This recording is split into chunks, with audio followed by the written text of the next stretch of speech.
Part 1. At the little town of Vevey, in Switzerland, there is a particularly comfortable hotel.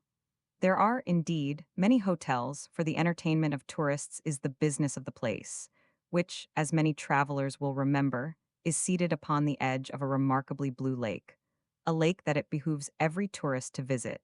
The shore of the lake presents an unbroken array of establishments of this order, of every category, from the grand hotel of the newest fashion, with a chalk-white front, 100 balconies, and a dozen flags flying from its roof, to the little Swiss pension of an elder day, with its name inscribed in German-looking lettering upon a pink or yellow wall and an awkward summer house in the angle of the garden.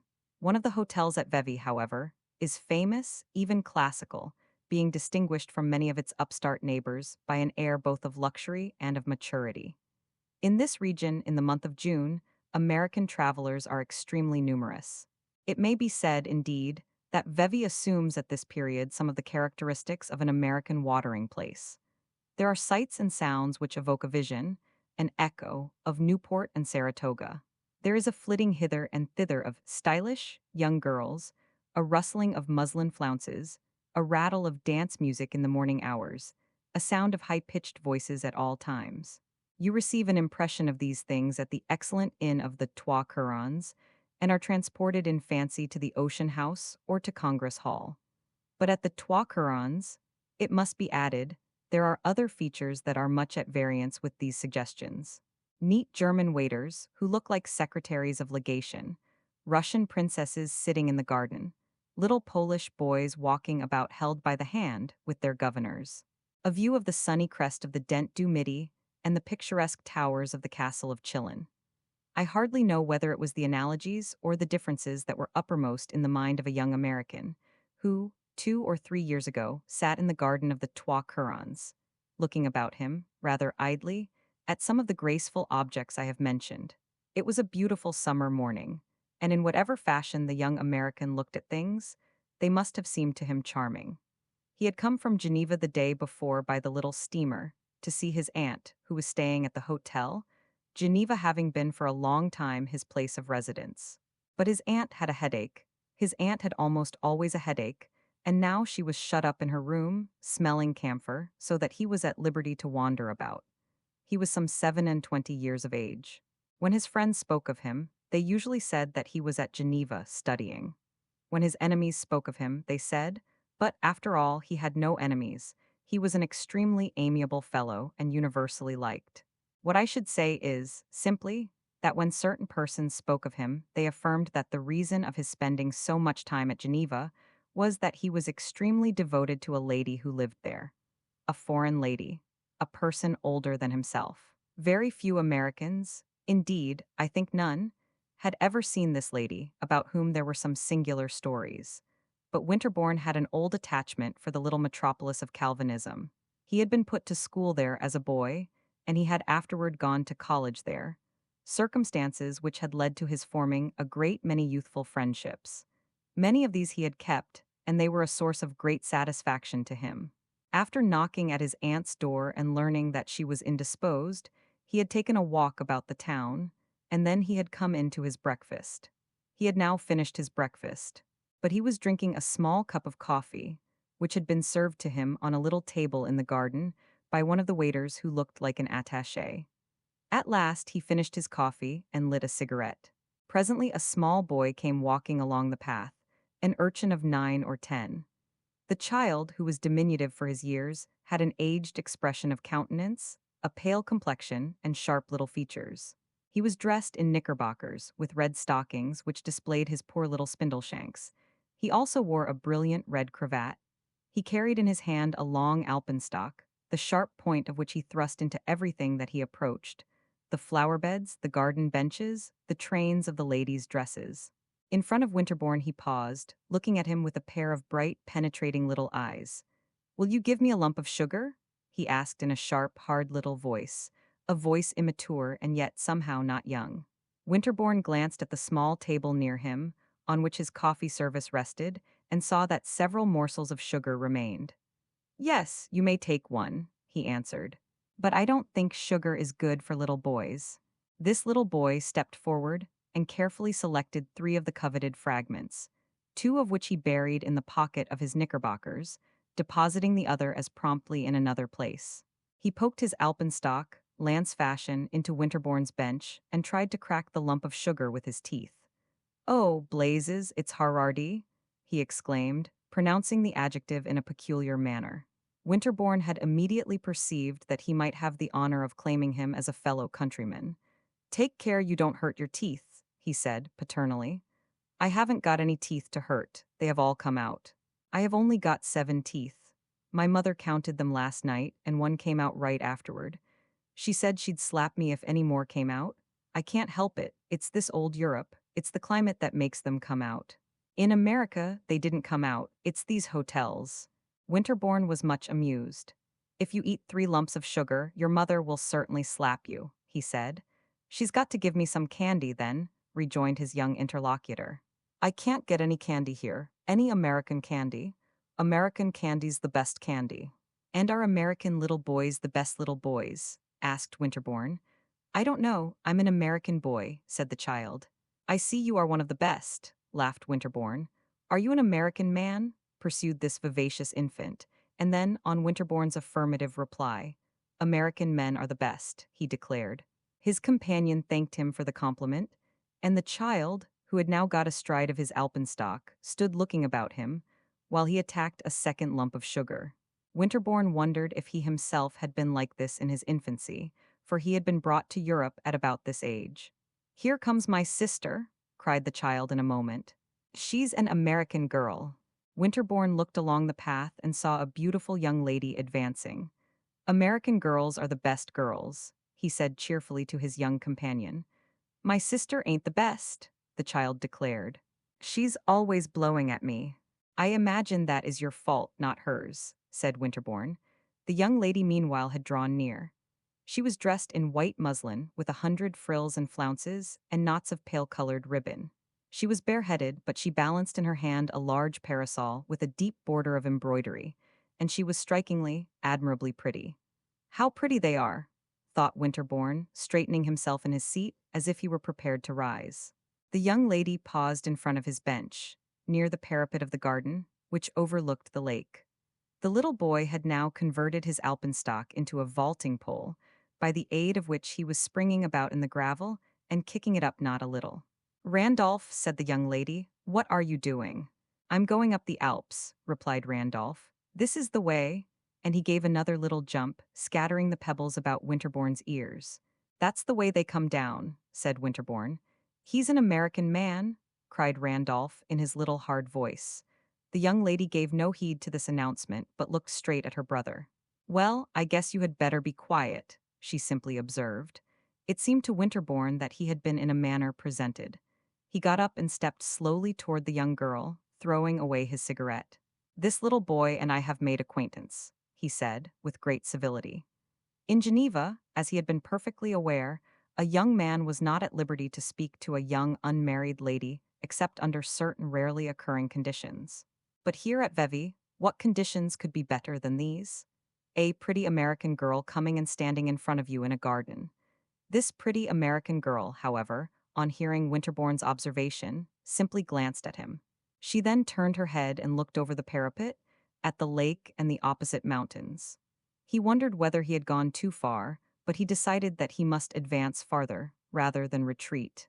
While he was thinking of something else to say, the young lady turned to the little boy again. "I should like to know where you got that pole," she said. "I bought it," responded Randolph. "You don't mean to say you're going to take it to Italy?" "Yes, I am going to take it to Italy," the child declared. The young girl glanced over the front of her dress and smoothed out a knot or two of ribbon.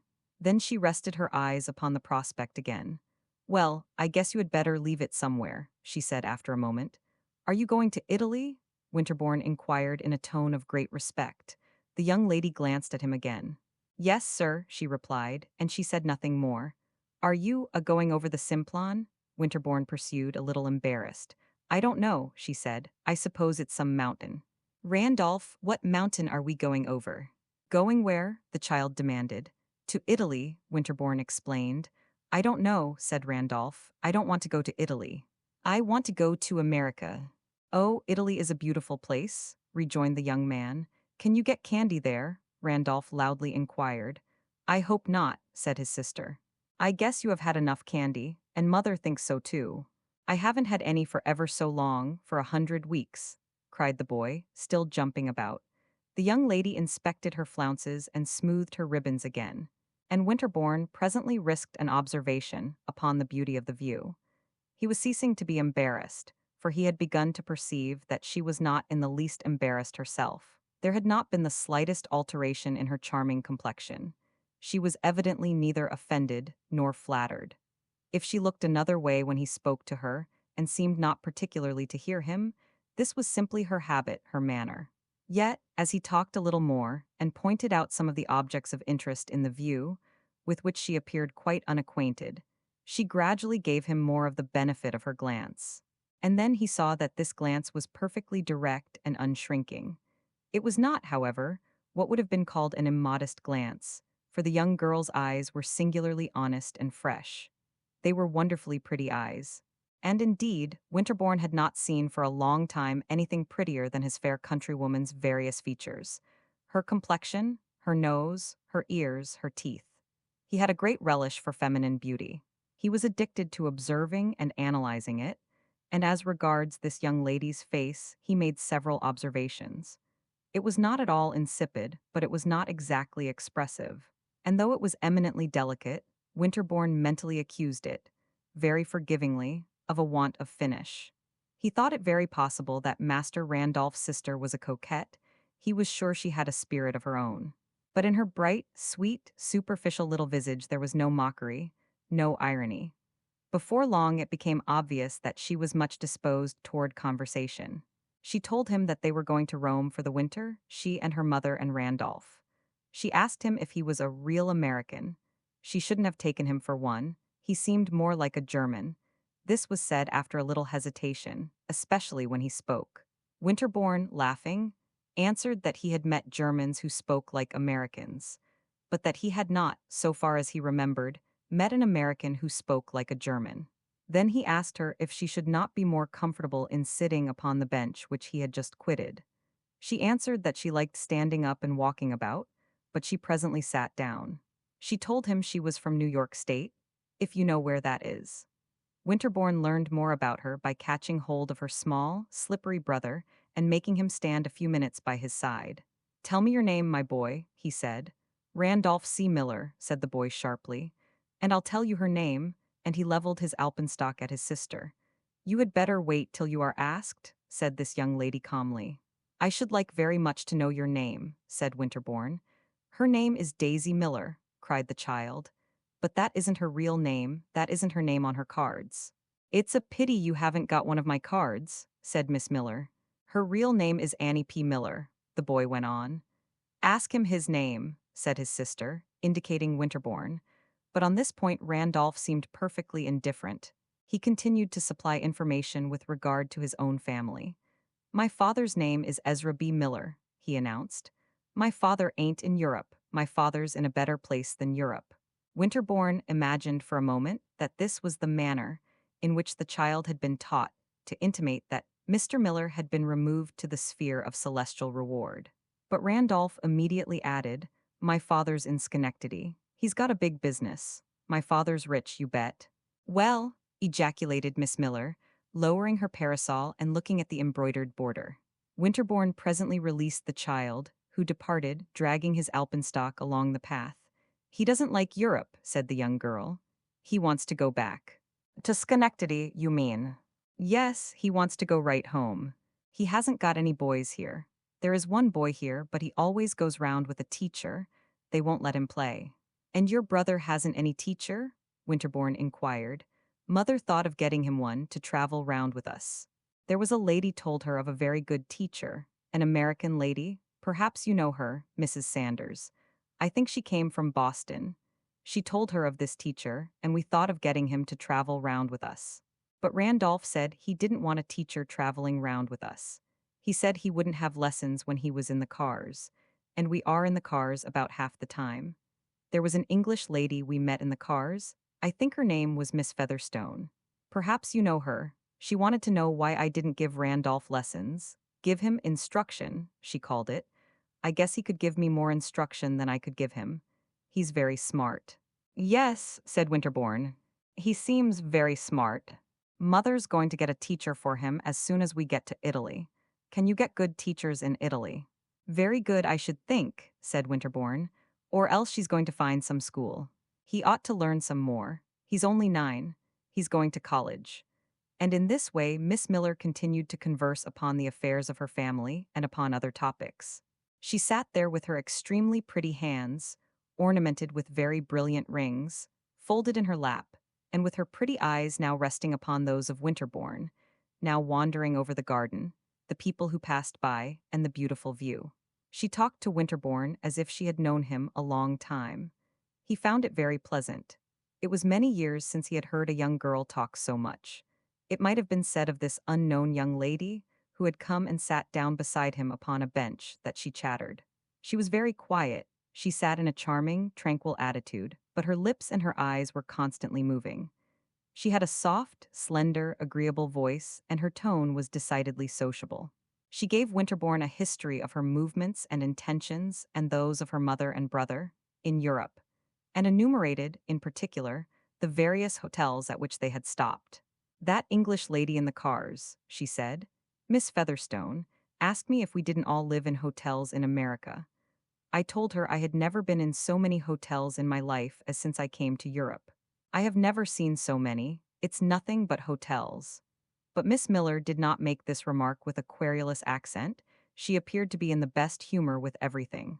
She declared that the hotels were very good, when once you got used to their ways, and that Europe was perfectly sweet.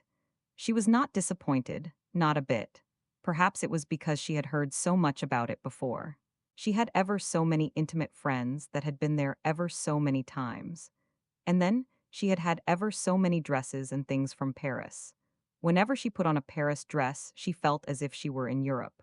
It was a kind of a wishing cap, said Winterbourne. Yes, said Miss Miller without examining this analogy. It always made me wish I was here. But I needn't have done that for dresses. I am sure they send all the pretty ones to America. You see the most frightful things here. The only thing I don't like, she proceeded, is the society. There isn't any society, or if there is, I don't know where it keeps itself. Do you? I suppose there is some society somewhere, but I haven't seen anything of it. I'm very fond of society, and I have always had a great deal of it.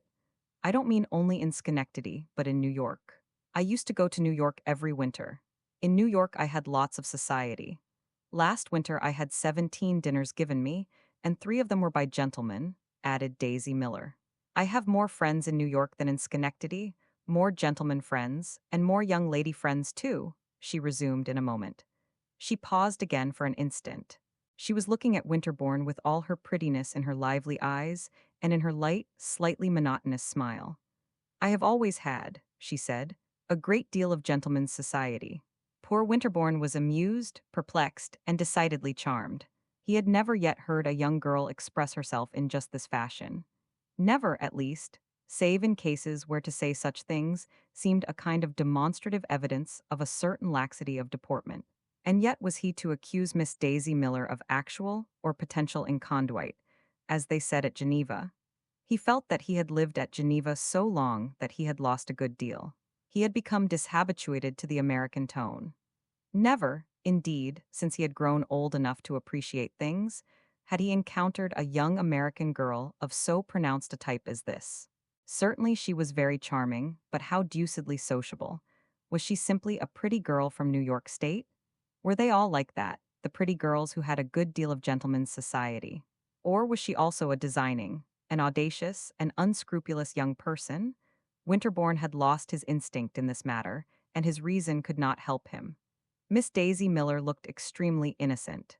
Some people had told him that, after all, American girls were exceedingly innocent, and others had told him that, after all, they were not. He was inclined to think Miss Daisy Miller was a flirt, a pretty American flirt. He had never as yet had any relations with young ladies of this category. He had known, here in Europe, 2 or 3 women, persons older than Miss Daisy Miller, and provided for respectability's sake with husbands, who were great coquettes, dangerous, terrible women, with whom one's relations were liable to take a serious turn. But this young girl was not a coquette in that sense. She was very unsophisticated. She was only a pretty American flirt. Winterbourne was almost grateful for having found the formula that applied to Miss Daisy Miller. He leaned back in his seat. He remarked to himself that she had the most charming nose he had ever seen. He wondered what were the regular conditions and limitations of one's intercourse with a pretty American flirt. It presently became apparent that he was on the way to learn. "Have you been to that old castle?" asked the young girl, pointing with her parasol to the far-gleaming walls of the Château de Chillon. "Yes, formerly, more than once," said Winterbourne. "You too, I suppose, have seen it." "No, we haven't been there. I want to go there dreadfully. Of course I mean to go there. I wouldn't go away from here without having seen that old castle." "It's a very pretty excursion," said Winterbourne, "and very easy to make. You can drive, you know, or you can go by the little steamer." "You can go in the cars," said Miss Miller. "Yes, you can go in the cars," Winterbourne assented. "Our courier says they take you right up to the castle," the young girl continued. "We were going last week, but my mother gave out. She suffers dreadfully from dyspepsia. She said she couldn't go. Randolph wouldn't go either. He says he doesn't think much of old castles. But I guess we'll go this week if we can get Randolph." "Your brother is not interested in ancient monuments?" Winterbourne inquired, smiling. "He says he don't care much about old castles. He's only 9.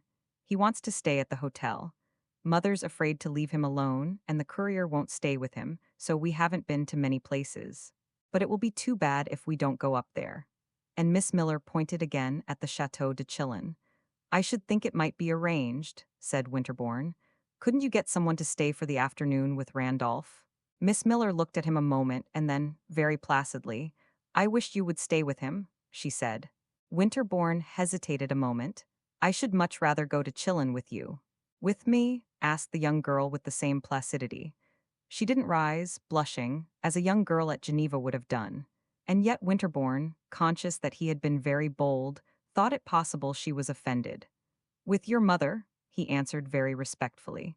But it seemed that both his audacity and his respect were lost upon Miss Daisy Miller. "I guess my mother won't go, after all," she said. "She don't like to ride round in the afternoon.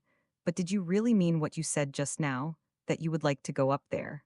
"Most earnestly," Winterbourne declared.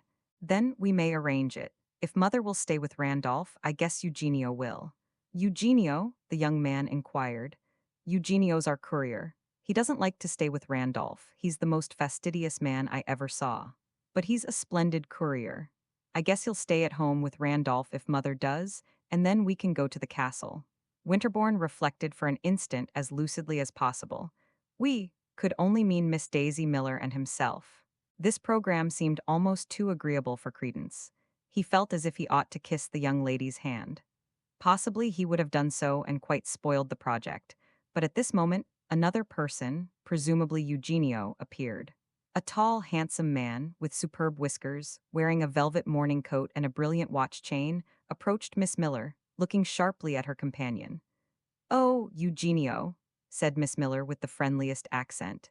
Eugenio had looked at Winterbourne from head to foot. He now bowed gravely to the young lady. "I have the honor to inform Mademoiselle that luncheon is upon the table." Miss Miller slowly rose. "See here, Eugenio," she said. "I'm going to that old castle anyway." "To the Château de Chillon, mademoiselle?" the courier inquired. "Mademoiselle has made arrangements," he added in a tone which struck Winterbourne as very impertinent. Eugenio's tone apparently threw, even to Miss Miller's own apprehension, a slightly ironical light upon the young girl's situation. She turned to Winterbourne, blushing a little, a very little. "You won't back out," she said. "I shall not be happy till we go," he protested. "And you are staying in this hotel?" she went on. "And you are really an American." The courier stood, looking at Winterbourne offensively. The young man, at least, thought his manner of looking an offense to Miss Miller. It conveyed an imputation that she picked up acquaintances. "I shall have the honor of presenting to you a person who will tell you all about me," he said, smiling and referring to his aunt. "Oh, well, we'll go some day," said Miss Miller, and she gave him a smile and turned away. She put up her parasol and walked back to the inn beside Eugenio. Winterbourne stood looking after her. And as she moved away, drawing her muslin furbelows over the gravel, said to himself that she had the tournure of a princess. He had, however, engaged to do more than proved feasible, in promising to present his aunt, Mrs. Costello, to Miss Daisy Miller. As soon as the former lady had got better of her headache, he waited upon her in her apartment, and, after the proper inquiries in regard to her health, he asked her if she had observed in the hotel an American family, a mamma, a daughter, and a little boy. And a courier, said Mrs. Costello. Oh yes, I have observed them, seen them, heard them, and kept out of their way. Mrs. Costello was a widow with a fortune, a person of much distinction, who frequently intimated that, if she were not so dreadfully liable to sick headaches, she would probably have left a deeper impress upon her time. She had a long, pale face, a high nose, and a great deal of very striking white hair, which she wore in large puffs and rouleaus over the top of her head. She had 2 sons married in New York and another who was now in Europe. This young man was amusing himself at Hamburg, and, though he was on his travels, was rarely perceived to visit any particular city at the moment selected by his mother for her own appearance there. Her nephew, who had come up to Vevey expressly to see her, was therefore more attentive than those who, as she said, were nearer to her. He had imbibed at Geneva the idea that one must always be attentive to one's aunt. Mrs. Costello had not seen him for many years, and she was greatly pleased with him, manifesting her approbation by initiating him into many of the secrets of that social sway which, as she gave him to understand, she exerted in the American capital. She admitted that she was very exclusive, but if he were acquainted with New York, he would see that one had to be. And her picture of the minutely hierarchical constitution of the society of that city, which she presented to him in many different lights, was, to Winterbourne's imagination, almost oppressively striking. He immediately perceived from her tone that Miss Daisy Miller's place in the social scale was low. I am afraid you don't approve of them, he said. They are very common, Mrs. Costello declared. They are the sort of Americans that one does one's duty by not accepting. Ah, you don't accept them, said the young man. I can't, my dear Frederick, I would if I could, but I can't. The young girl is very pretty, said Winterbourne in a moment. Of course she's pretty, but she is very common. I see what you mean, of course, said Winterbourne after another pause. She has that charming look that they all have, his aunt resumed. I can't think where they pick it up. And she dresses in perfection? No, you don't know how well she dresses. I can't think where they get their taste. But, my dear aunt, she is not, after all, a Comanche savage. She is a young lady, said Mrs. Costello, who has an intimacy with her mamma's courier. An intimacy with the courier? The young man demanded. Oh, the mother is just as bad? They treat the courier like a familiar friend, like a gentleman. I shouldn't wonder if he dines with them. Very likely they have never seen a man with such good manners, such fine clothes, so like a gentleman. He probably corresponds to the young lady's idea of a count. He sits with them in the garden in the evening. I think he smokes. Winterbourne listened with interest to these disclosures. They helped him to make up his mind about Miss Daisy. Evidently she was rather wild. Well, he said, I am not a courier, and yet she was very charming to me. You had better have said at first, said Mrs. Costello with dignity, that you had made her acquaintance. We simply met in the garden, and we talked a bit. Et out bonnement. And pray, what did you say? I said I should take the liberty of introducing her to my admirable aunt. I am much obliged to you. It was to guarantee my respectability, said Winterbourne. And pray, who is to guarantee hers? Ah, you are cruel, said the young man. She's a very nice young girl. You don't say that as if you believed it, Mrs. Costello observed. She is completely uncultivated, Winterbourne went on. But she is wonderfully pretty, and, in short, she is very nice. To prove that I believe it, I am going to take her to the Chateau de Chillon. You two are going off there together? I should say it proved just the contrary. How long had you known her, may I ask, when this interesting project was formed? You haven't been 24 hours in the house. I have known her half an hour, said Winterbourne, smiling. Dear me, cried Mrs. Costello. What a dreadful girl. Her nephew was silent for some moments. You really think, then, he began earnestly, and with a desire for trustworthy information, you really think that, but he paused again. Think what, sir? Said his aunt. That she is the sort of young lady who expects a man, sooner or later, to carry her off. I haven't the least idea what such young ladies expect a man to do. But I really think that you had better not meddle with little American girls that are uncultivated, as you call them. You have lived too long out of the country. You will be sure to make some great mistake. You are too innocent. My dear aunt, I am not so innocent, said Winterbourne, smiling and curling his mustache. You are guilty too, then. Winterbourne continued to curl his mustache meditatively.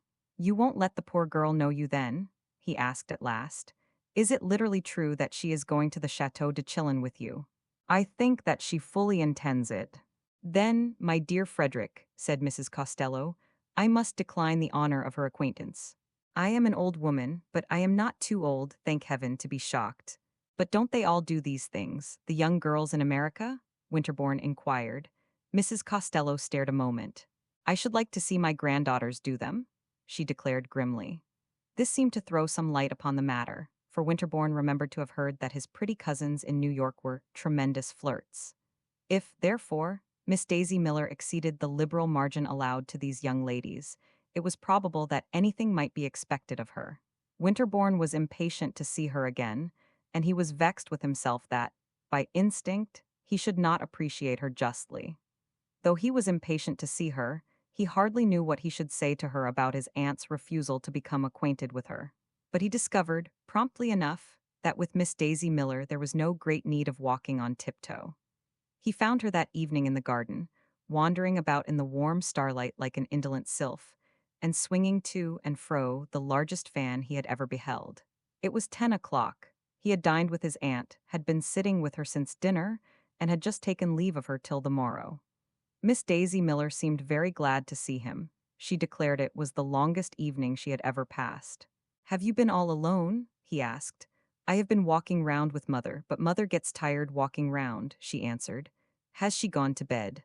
No, she doesn't like to go to bed, said the young girl. She doesn't sleep, not 3 hours. She says she doesn't know how she lives. She's dreadfully nervous. I guess she sleeps more than she thinks.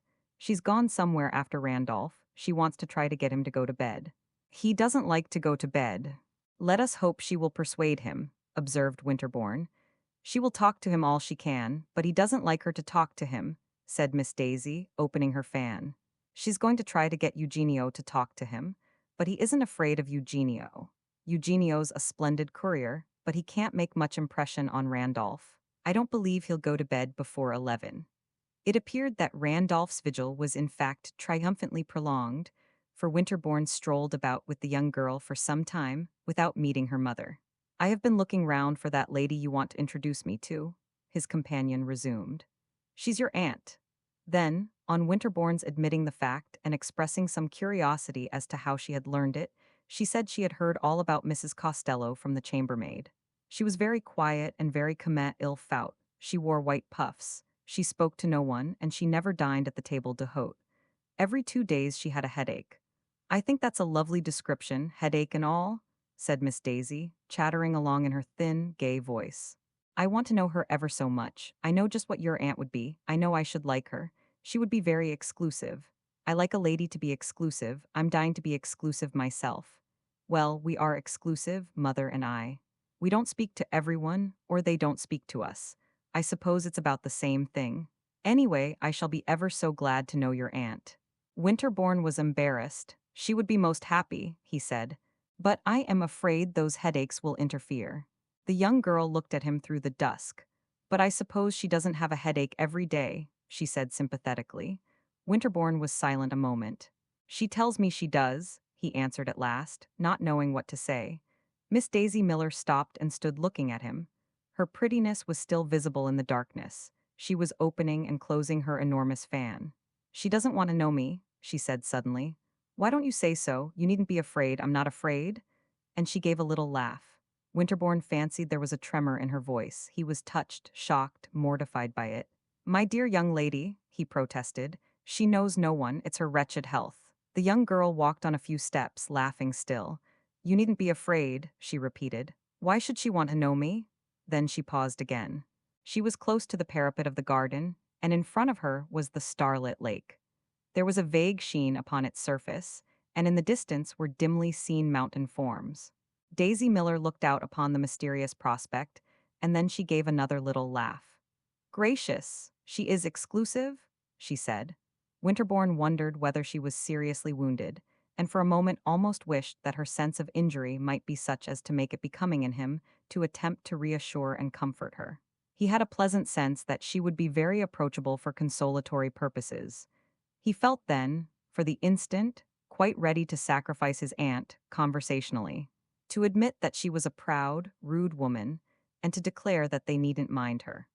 But before he had time to commit himself to this perilous mixture of gallantry and impiety, the young lady, resuming her walk, gave an exclamation in quite another tone. Well, here's mother. I guess she hasn't got Randolph to go to bed. The figure of a lady appeared at a distance, very indistinct in the darkness, and advancing with a slow and wavering movement. Suddenly it seemed to pause. Are you sure it is your mother? Can you distinguish her in this thick dusk? Winterbourne asked. Well, cried Miss Daisy Miller with a laugh, I guess I know my own mother, and when she has got on my shawl, too. She is always wearing my things. The lady in question, ceasing to advance, hovered vaguely about the spot at which she had checked her steps. I am afraid your mother doesn't see you, said Winterbourne. Or perhaps, he added, thinking with Miss Miller the joke permissible, perhaps she feels guilty about your shawl. Oh, it's a fearful old thing, the young girl replied serenely. I told her she could wear it. She won't come here because she sees you. Ah, then, said Winterbourne, I had better leave you. Oh, no, come on, urged Miss Daisy Miller. I'm afraid your mother doesn't approve of my walking with you. Miss Miller gave him a serious glance. It isn't for me, it's for you. That is, it's for her. Well, I don't know who it's for, but mother doesn't like any of my gentleman friends. She's right down timid. She always makes a fuss if I introduce a gentleman. But I do introduce them, almost always. If I didn't introduce my gentleman friends to mother, the young girl added in her little soft, flat monotone, I shouldn't think I was natural. To introduce me, said Winterbourne, you must know my name. And he proceeded to pronounce it. Oh dear, I can't say all that, said his companion with a laugh. But by this time they had come up to Mrs. Miller, who, as they drew near, walked to the parapet of the garden and leaned upon it, looking intently at the lake and turning her back to them. Mother, said the young girl in a tone of decision. Upon this the elder lady turned round. Mr. Winterbourne, said Miss Daisy Miller, introducing the young man very frankly and prettily. Common, she was, as Mrs. Costello had pronounced her. Yet it was a wonder to Winterbourne that, with her commonness, she had a singularly delicate grace. Her mother was a small, spare, light person, with a wandering eye, a very exiguous nose, and a large forehead, decorated with a certain amount of thin, much frizzled hair. Like her daughter, Mrs. Miller was dressed with extreme elegance. She had enormous diamonds in her ears. So far as Winterbourne could observe, she gave him no greeting. She certainly was not looking at him. Daisy was near her, pulling her shawl straight. What are you doing, poking round here? This young lady inquired, but by no means with that harshness of accent which her choice of words may imply. I don't know, said her mother, turning toward the lake again. I shouldn't think you'd want that shawl, Daisy exclaimed. Well, I do, her mother answered with a little laugh. Did you get Randolph to go to bed? Asked the young girl. No. I couldn't induce him, said Mrs. Miller very gently. He wants to talk to the waiter. He likes to talk to that waiter. I was telling Mr. Winterbourne, the young girl went on, and to the young man's ear her tone might have indicated that she had been uttering his name all her life. Oh, yes, said Winterbourne. I have the pleasure of knowing your son. Randolph's mamma was silent. She turned her attention to the lake. But at last she spoke. Well, I don't see how he lives. Anyhow, it isn't so bad as it was at Dover, said Daisy Miller. And what occurred at Dover? Winterbourne asked. He wouldn't go to bed at all. I guess he sat up all night in the public parlor. He wasn't in bed at 12 o'clock, I know that. It was 12:30, declared Mrs. Miller with mild emphasis. Does he sleep much during the day? Winterbourne demanded. I guess he doesn't sleep much, Daisy rejoined. I wish he would, said her mother. It seems as if he couldn't. I think he's real tiresome, Daisy pursued. Then for some moments there was silence. Well, Daisy Miller, said the elder lady presently, I shouldn't think you want to talk against your own brother. Well, he is tiresome, mother, said Daisy, quite without the asperity of a retort. He's only 9, urged Mrs. Miller. Well, he wouldn't go to that castle, said the young girl. I'm going there with Mr. Winterbourne. To this announcement, very placidly made, Daisy's mamma offered no response. Winterbourne took for granted that she deeply disapproved of the projected excursion, but he said to himself that she was a simple, easily managed person, and that a few deferential protestations would take the edge from her displeasure. Yes, he began, your daughter has kindly allowed me the honor of being her guide. Mrs. Miller's wandering eyes attached themselves, with a sort of appealing air, to Daisy, who, however, strolled a few steps farther, gently humming to herself. I presume you will go in the cars, said her mother. Yes, or in the boat, said Winterbourne. Well, of course, I don't know, Mrs. Miller rejoined. I have never been to that castle. It is a pity you shouldn't go, said Winterbourne, beginning to feel reassured as to her opposition. And yet he was quite prepared to find that, as a matter of course, she meant to accompany her daughter. We've been thinking ever so much about going, she pursued, but it seems as if we couldn't. Of course, Daisy, she wants to go round. But there's a lady here. I don't know her name. She says she shouldn't think we'd want to go to see castles here. She should think we'd want to wait till we got to Italy. It seems as if there would be so many there, continued Mrs. Miller with an air of increasing confidence. Of course, we only want to see the principal ones. We visited several in England, she presently added. Ah, yes. In England there are beautiful castles, said Winterbourne, but Chillon here is very well worth seeing. Well, if Daisy feels up to it, said Mrs. Miller, in a tone impregnated with a sense of the magnitude of the enterprise. It seems as if there was nothing she wouldn't undertake. Oh, I think she'll enjoy it, Winterbourne declared, and he desired more and more to make it a certainty that he was to have the privilege of a tete-a-tete with the young lady, who was still strolling along in front of them, softly vocalizing. You are not disposed, madam, he inquired, to undertake it yourself. Daisy's mother looked at him an instant askance and then walked forward in silence. Then, I guess she had better go alone, she said simply. Winterbourne observed to himself that this was a very different type of maternity from that of the vigilant matrons, who massed themselves in the forefront of social intercourse, in the dark old city at the other end of the lake. But his meditations were interrupted by hearing his name very distinctly pronounced by Mrs. Miller's unprotected daughter. Mr. Winterbourne, murmured Daisy. Mademoiselle, said the young man, don't you want to take me out in a boat? At present, he asked. Of course, said Daisy. Well, Annie Miller, exclaimed her mother. I beg you, madam, to let her go, said Winterbourne ardently, for he had never yet enjoyed the sensation of guiding through the summer starlight a skiff freighted with a fresh and beautiful young girl. I shouldn't think she'd want to, said her mother. I should think she'd rather go indoors. I'm sure Mr. Winterbourne wants to take me, Daisy declared. He's so awfully devoted. I will row you over to Chillon in the starlight. I don't believe it, said Daisy. Well, ejaculated the elder lady again. You haven't spoken to me for half an hour, her daughter went on. I have been having some very pleasant conversation with your mother, said Winterbourne. Well, I want you to take me out in a boat, Daisy repeated. They had all stopped, and she had turned round and was looking at Winterbourne. Her face wore a charming smile, her pretty eyes were gleaming, she was swinging her great fan about. No, it's impossible to be prettier than that, thought Winterbourne. There are half a dozen boats moored at that landing place, he said, pointing to certain steps which descended from the garden to the lake. If you will do me the honor to accept my arm, we will go and select one of them. Daisy stood there smiling. She threw back her head and gave a little light laugh. I like a gentleman to be formal, she declared. I assure you it's a formal offer. I was bound I would make you say something, Daisy went on. You see, it's not very difficult, said Winterbourne, but I am afraid you are chaffing me. I think not, sir, remarked Mrs. Miller very gently. Do, then, let me give you a row, he said to the young girl. It's quite lovely the way you say that, cried Daisy. It will be still more lovely to do it. Yes, it would be lovely, said Daisy.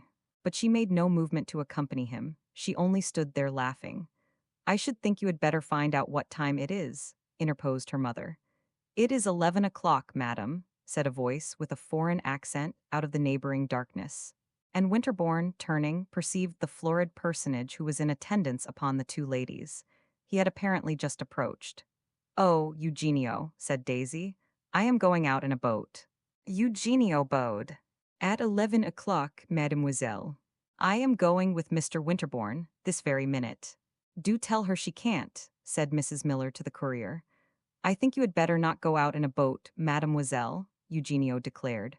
Winterbourne wished to heaven this pretty girl were not so familiar with her courier, but he said nothing. I suppose you don't think it's proper? Daisy exclaimed. Eugenio doesn't think anything's proper. I am at your service, said Winterbourne. Does mademoiselle propose to go alone? Asked Eugenio of Mrs. Miller. Oh, no, with this gentleman, answered Daisy's mamma. The courier looked for a moment at Winterbourne. The latter thought he was smiling, and then solemnly with a bow, as mademoiselle pleases, he said. Oh, I hoped you would make a fuss, said Daisy. I don't care to go now. I myself shall make a fuss if you don't go, said Winterbourne. That's all I want, a little fuss? And the young girl began to laugh again. Mr. Randolph has gone to bed? The courier announced frigidly. Oh, Daisy, now we can go, said Mrs. Miller. Daisy turned away from Winterbourne, looking at him, smiling and fanning herself. Good night, she said. I hope you are disappointed, or disgusted, or something. He looked at her, taking the hand she offered him. I am puzzled, he answered. Well, I hope it won't keep you awake, she said very smartly. And, under the escort of the privileged Eugenio, the two ladies passed toward the house. Winterbourne stood looking after them. He was indeed puzzled. He lingered beside the lake for a quarter of an hour, turning over the mystery of the young girl's sudden familiarities and caprices. But the only very definite conclusion he came to was that he should enjoy deucedly going off with her somewhere. 2 days afterward, he went off with her to the castle of Chillon. He waited for her in the large hall of the hotel, where the couriers, the servants, the foreign tourists were lounging about and staring. It was not the place he should have chosen, but she had appointed it. She came tripping downstairs, buttoning her long gloves, squeezing her folded parasol against her pretty figure, dressed in the perfection of a soberly elegant traveling costume. Winterbourne was a man of imagination, and, as our ancestors used to say, sensibility. As he looked at her dress, and, on the great staircase, her little rapid, confiding step, he felt as if there were something romantic going forward. He could have believed he was going to elope with her. He passed out with her among all the idle people that were assembled there. They were all looking at her very hard. She had begun to chatter as soon as she joined him. Winterbourne's preference had been that they should be conveyed to Chillon in a carriage, but she expressed a lively wish to go in the little steamer. She declared that she had a passion for steamboats.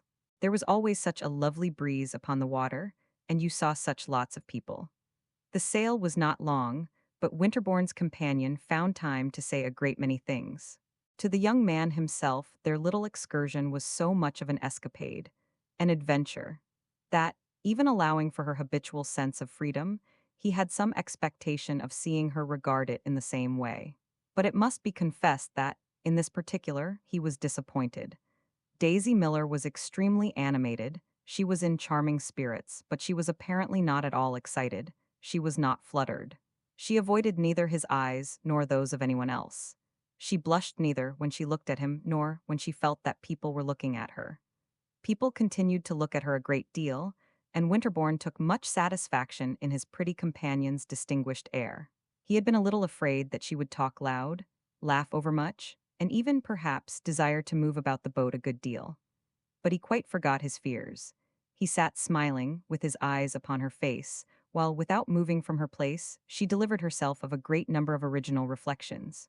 It was the most charming garrulity he had ever heard. He had assented to the idea that she was common. But was she so, after all, or was he simply getting used to her commonness? Her conversation was chiefly of what metaphysicians term the objective cast, but every now and then it took a subjective turn. What on earth are you so grave about? She suddenly demanded, fixing her agreeable eyes upon Winterbourne's. Am I grave? He asked. I had an idea I was grinning from ear to ear. You look as if you were taking me to a funeral. If that's a grin, your ears are very near together. Should you like me to dance a hornpipe on the deck? Pray do, and I'll carry round your hat. It will pay the expenses of our journey. I never was better pleased in my life, murmured Winterbourne. She looked at him a moment and then burst into a little laugh. I like to make you say those things. You're a queer mixture. In the castle, after they had landed, the subjective element decidedly prevailed. Daisy tripped about the vaulted chambers, rustled her skirts in the corkscrew staircases, flirted back with a pretty little cry and a shudder from the edge of the oubliettes, and turned a singularly well-shaped ear to everything that Winterbourne told her about the place. But he saw that she cared very little for feudal antiquities, and that the dusky traditions of Chillon made but a slight impression upon her. They had the good fortune to have been able to walk about without other companionship than that of the custodian, and Winterbourne arranged with this functionary that they should not be hurried, that they should linger and pause wherever they chose. The custodian interpreted the bargain generously. Winterbourne, on his side, had been generous, and ended by leaving them quite to themselves. Miss Miller's observations were not remarkable for logical consistency. For anything she wanted to say, she was sure to find a pretext. She found a great many pretexts in the rugged embrasures of Chillon for asking Winterbourne sudden questions about himself, his family, his previous history, his tastes, his habits, his intentions, and for supplying information upon corresponding points in her own personality. Of her own tastes, habits, and intentions, Miss Miller was prepared to give the most definite, and indeed the most favorable account. "Well, I hope you know enough," she said to her companion, after he had told her the history of the unhappy Bonnivard. "I never saw a man that knew so much." The history of Bonnivard had evidently, as they say, gone into one ear and out of the other. But Daisy went on to say that she wished Winterbourne would travel with them and go round with them. They might know something in that case. "Don't you want to come and teach Randolph?" she asked. Winterbourne said that nothing could possibly please him so much, but that he had unfortunately other occupations. Other occupations. "I don't believe it," said Miss Daisy. "What do you mean, you are not in business?" The young man admitted that he was not in business, but he had engagements which, even within a day or two, would force him to go back to Geneva. "Oh, bother," she said. "I don't believe it," and she began to talk about something else. But a few moments later, when he was pointing out to her the pretty design of an antique fireplace, she broke out irrelevantly. "You don't mean to say you are going back to Geneva? It is a melancholy fact that I shall have to return to Geneva tomorrow." "Well, Mr. Winterbourne," said Daisy, "I think you're horrid." "To go." "Don't say such dreadful things," said Winterbourne, just at the last. "The last?" cried the young girl.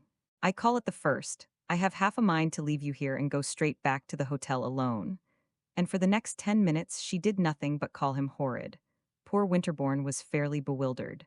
No young lady had as yet done him the honor to be so agitated by the announcement of his movements.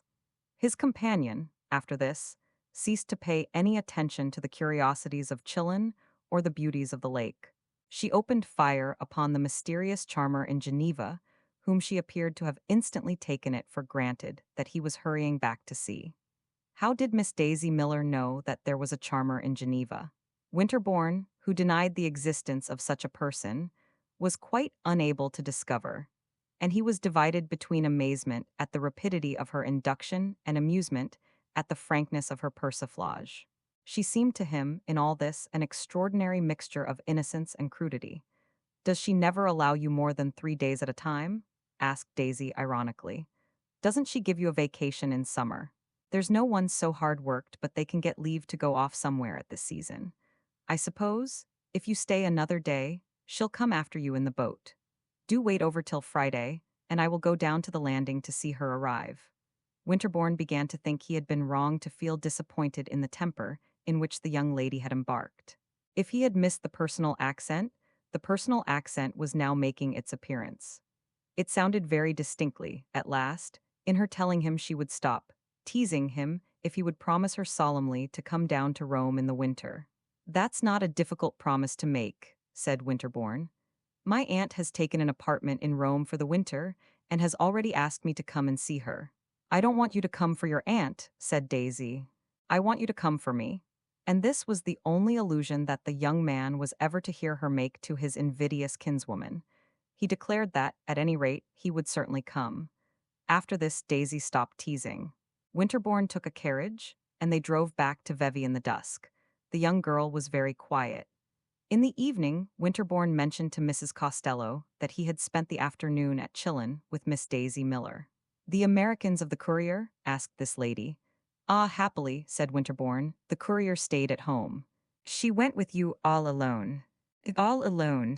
Mrs. Costello sniffed a little at her smelling bottle.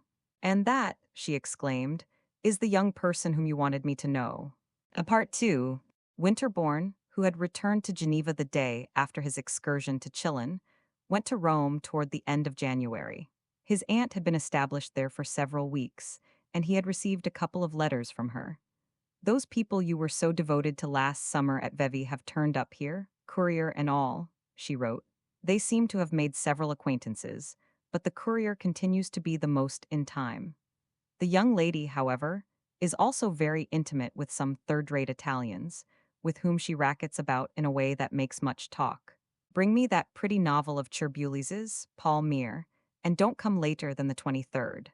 In the natural course of events, Winterbourne, on arriving in Rome, would presently have ascertained Mrs. Miller's address at the American banker's and have gone to pay his compliments to Miss Daisy.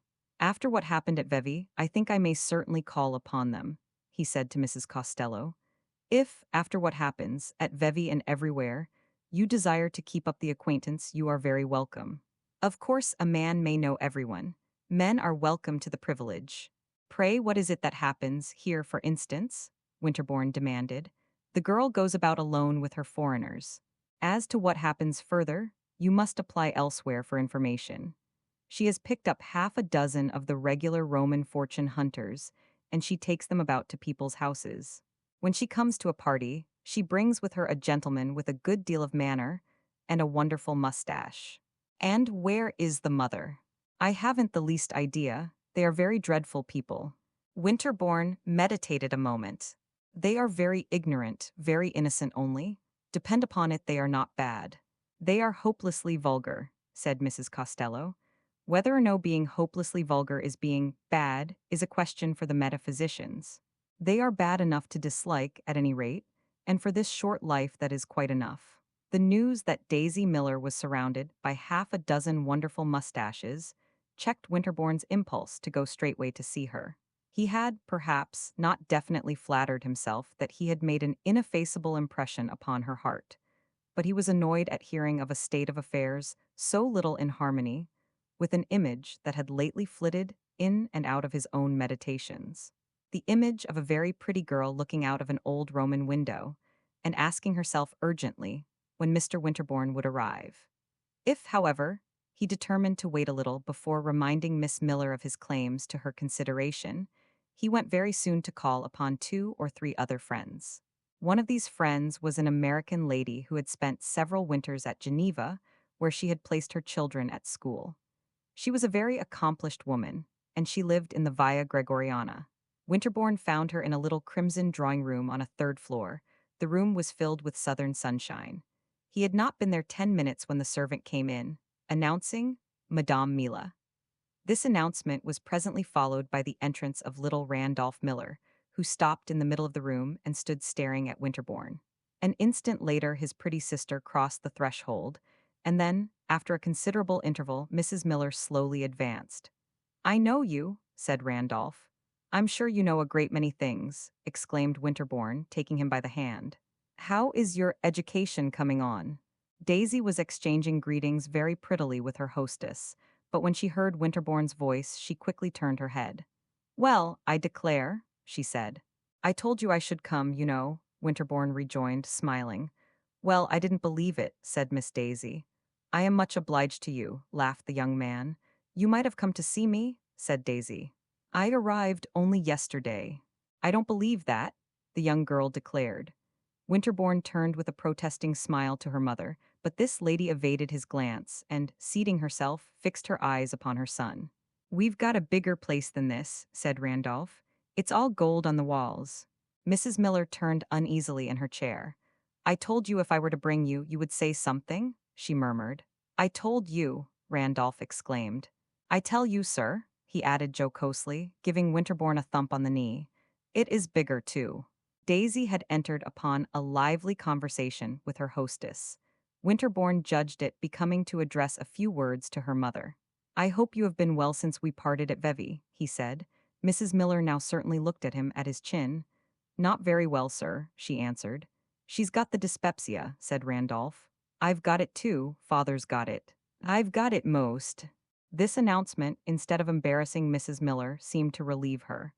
I suffer from the liver, she said. I think it's this climate, it's less bracing than Schenectady, especially in the winter season. I don't know whether you know we reside at Schenectady. I was saying to Daisy that I certainly hadn't found anyone like Dr. Davis, and I didn't believe I should. Oh, at Schenectady he stands first. They think everything of him. He has so much to do, and yet there was nothing he wouldn't do for me. He said he never saw anything like my dyspepsia, but he was bound to cure it. I'm sure there was nothing he wouldn't try. He was just going to try something new when we came off. Mr. Miller wanted Daisy to see Europe for herself, but I wrote to Mr. Miller that it seems as if I couldn't get on without Dr. Davis. At Schenectady he stands at the very top, and there's a great deal of sickness there, too. It affects my sleep. Winterbourne had a good deal of pathological gossip with Dr. Davis's patient, during which Daisy chattered unremittingly to her own companion.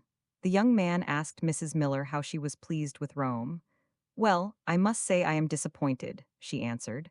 We had heard so much about it, I suppose we had heard too much, but we couldn't help that. We had been led to expect something different. Ah, wait a little and you will become very fond of it, said Winterbourne. I hate it worse and worse every day, cried Randolph. You are like the infant Hannibal, said Winterbourne. No, I ain't, Randolph declared at a venture. You are not much like an infant, said his mother. But we have seen places, she resumed, that I should put a long way before Rome. And in reply to Winterbourne's interrogation, there's Zurich, she concluded. I think Zurich is lovely. And we hadn't heard half so much about it. The best place we've seen is the city of Richmond, said Randolph. He means the ship, his mother explained. We crossed in that ship. Randolph had a good time on the city of Richmond. It's the best place I've seen, the child repeated, only it was turned the wrong way. Well, we've got to turn the right way sometime, said Mrs. Miller with a little laugh. Winterbourne expressed the hope that her daughter at least found some gratification in Rome, and she declared that Daisy was quite carried away.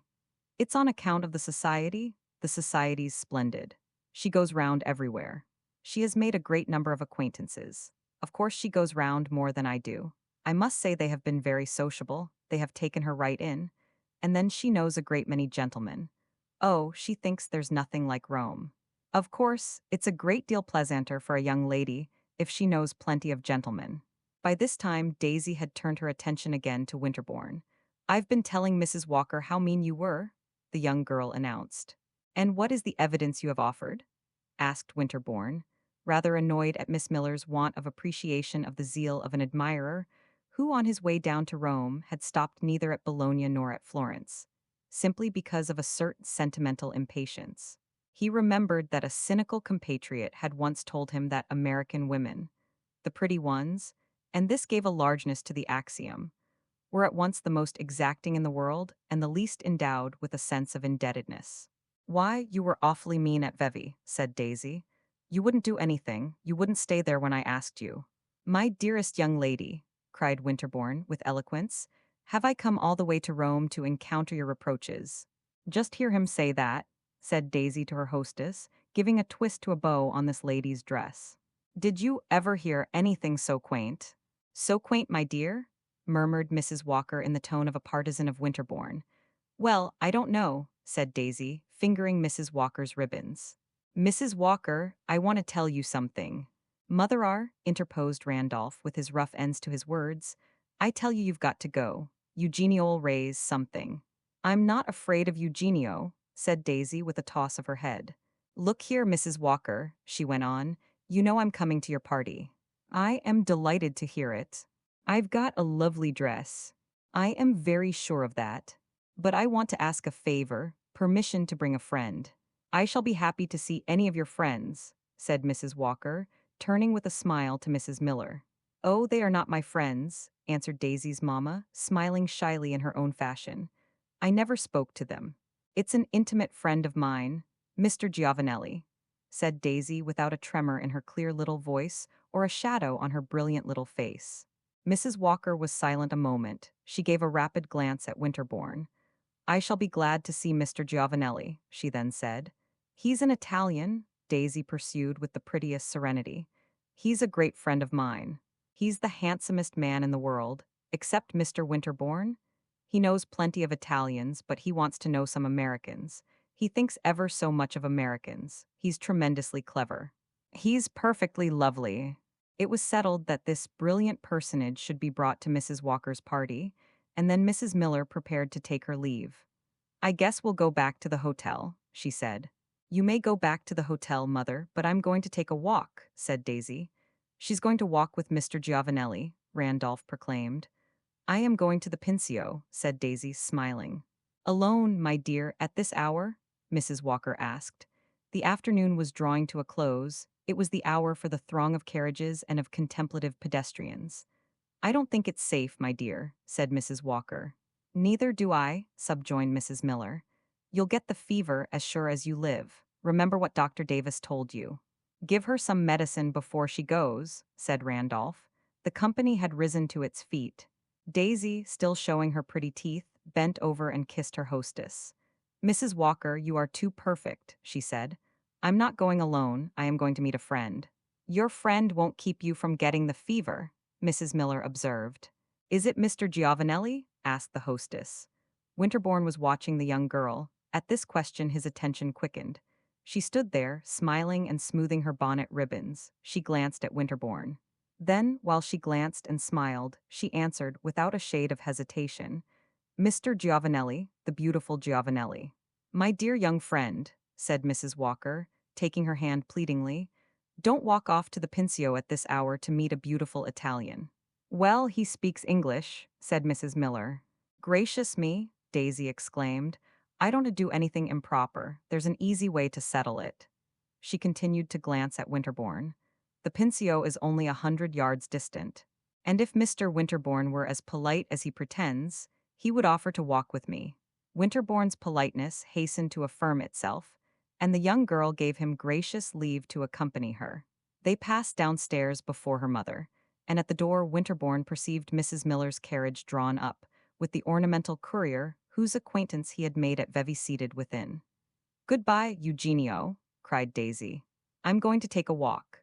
The distance from the Via Gregoriana to the beautiful garden at the other end of the Pincian Hill is, in fact, rapidly traversed. As the day was splendid, however, and the concourse of vehicles, walkers, and loungers numerous, the young Americans found their progress much delayed. This fact was highly agreeable to Winterbourne, in spite of his consciousness of his singular situation. The slow-moving, idly gazing Roman crowd bestowed much attention upon the extremely pretty young foreign lady who was passing through it upon his arm, and he wondered what on earth had been in Daisy's mind when she proposed to expose herself, unattended, to its appreciation. His own mission, to her sense, apparently, was to consign her to the hands of Mr. Giovanelli. But Winterbourne, at once annoyed and gratified, resolved that he would do no such thing. Why haven't you been to see me? Asked Daisy. You can't get out of that. I have had the honor of telling you that I have only just stepped out of the train. You must have stayed in the train a good while after it stopped, cried the young girl with her little laugh. I suppose you were asleep. You have had time to go to see Mrs. Walker. I knew Mrs. Walker, Winterbourne began to explain. I know where you knew her. You knew her at Geneva. She told me so. Well, you knew me at Vevey. That's just as good, so you ought to have come. She asked him no other question than this. She began to prattle about her own affairs. We've got splendid rooms at the hotel. Eugenio says they're the best rooms in Rome. We are going to stay all winter if we don't die of the fever, and I guess we'll stay then. It's a great deal nicer than I thought. I thought it would be fearfully quiet. I was sure it would be awfully poky. I was sure we should be going round all the time with one of those dreadful old men that explain about the pictures and things. But we only had about a week of that, and now I'm enjoying myself. I know ever so many people, and they are all so charming. The society's extremely select. There are all kinds, English and Germans and Italians. I think I like the English best. I like their style of conversation. But there are some lovely Americans. I never saw anything so hospitable. There's something or other every day. There's not much dancing, but I must say I never thought dancing was everything.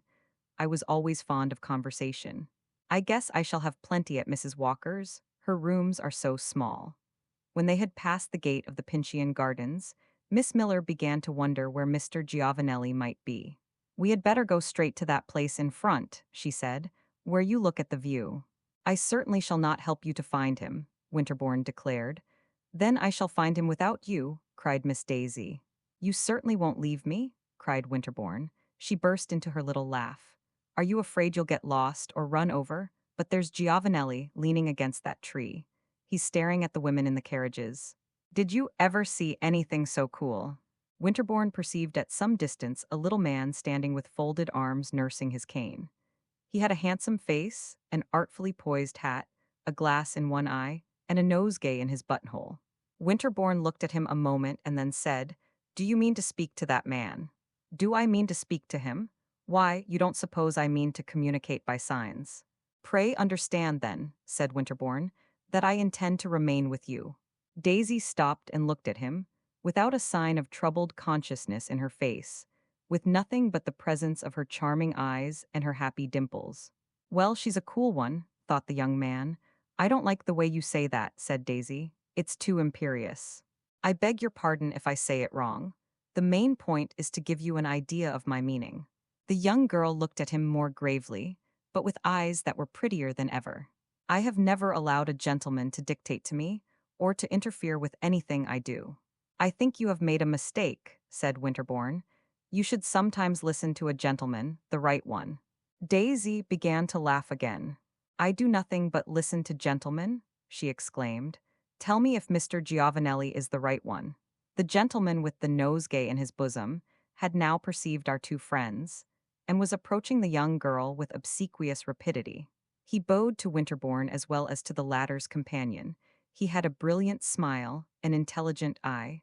Winterbourne thought him not a bad-looking fellow, but he nevertheless said to Daisy, No, he's not the right one. Daisy evidently had a natural talent for performing introductions. She mentioned the name of each of her companions to the other. She strolled alone with one of them on each side of her, Mr. Giovanelli, who spoke English very cleverly. Winterbourne afterward learned that he had practiced the idiom upon a great many American heiresses, addressed her a great deal of very polite nonsense. He was extremely urbane, and the young American, who said nothing, reflected upon that profundity of Italian cleverness, which enables people to appear more gracious in proportion as they are more acutely disappointed. Giovanelli, of course, had counted upon something more intimate. He had not bargained for a party of three, but he kept his temper in a manner which suggested far-stretching intentions. Winterbourne flattered himself that he had taken his measure. He is not a gentleman, said the young American. He is only a clever imitation of one. He is a music master, or a penny-a-liner, or a third-rate artist. D.N. his good looks. Mr. Giovanelli had certainly a very pretty face, but Winterbourne felt a superior indignation at his own lovely fellow countrywoman's not knowing the difference between a spurious gentleman and a real one. Giovanelli chattered and jested and made himself wonderfully agreeable. It was true that, if he was an imitation, the imitation was brilliant. Nevertheless, Winterbourne said to himself, a nice girl ought to know, and then he came back to the question whether this was, in fact, a nice girl.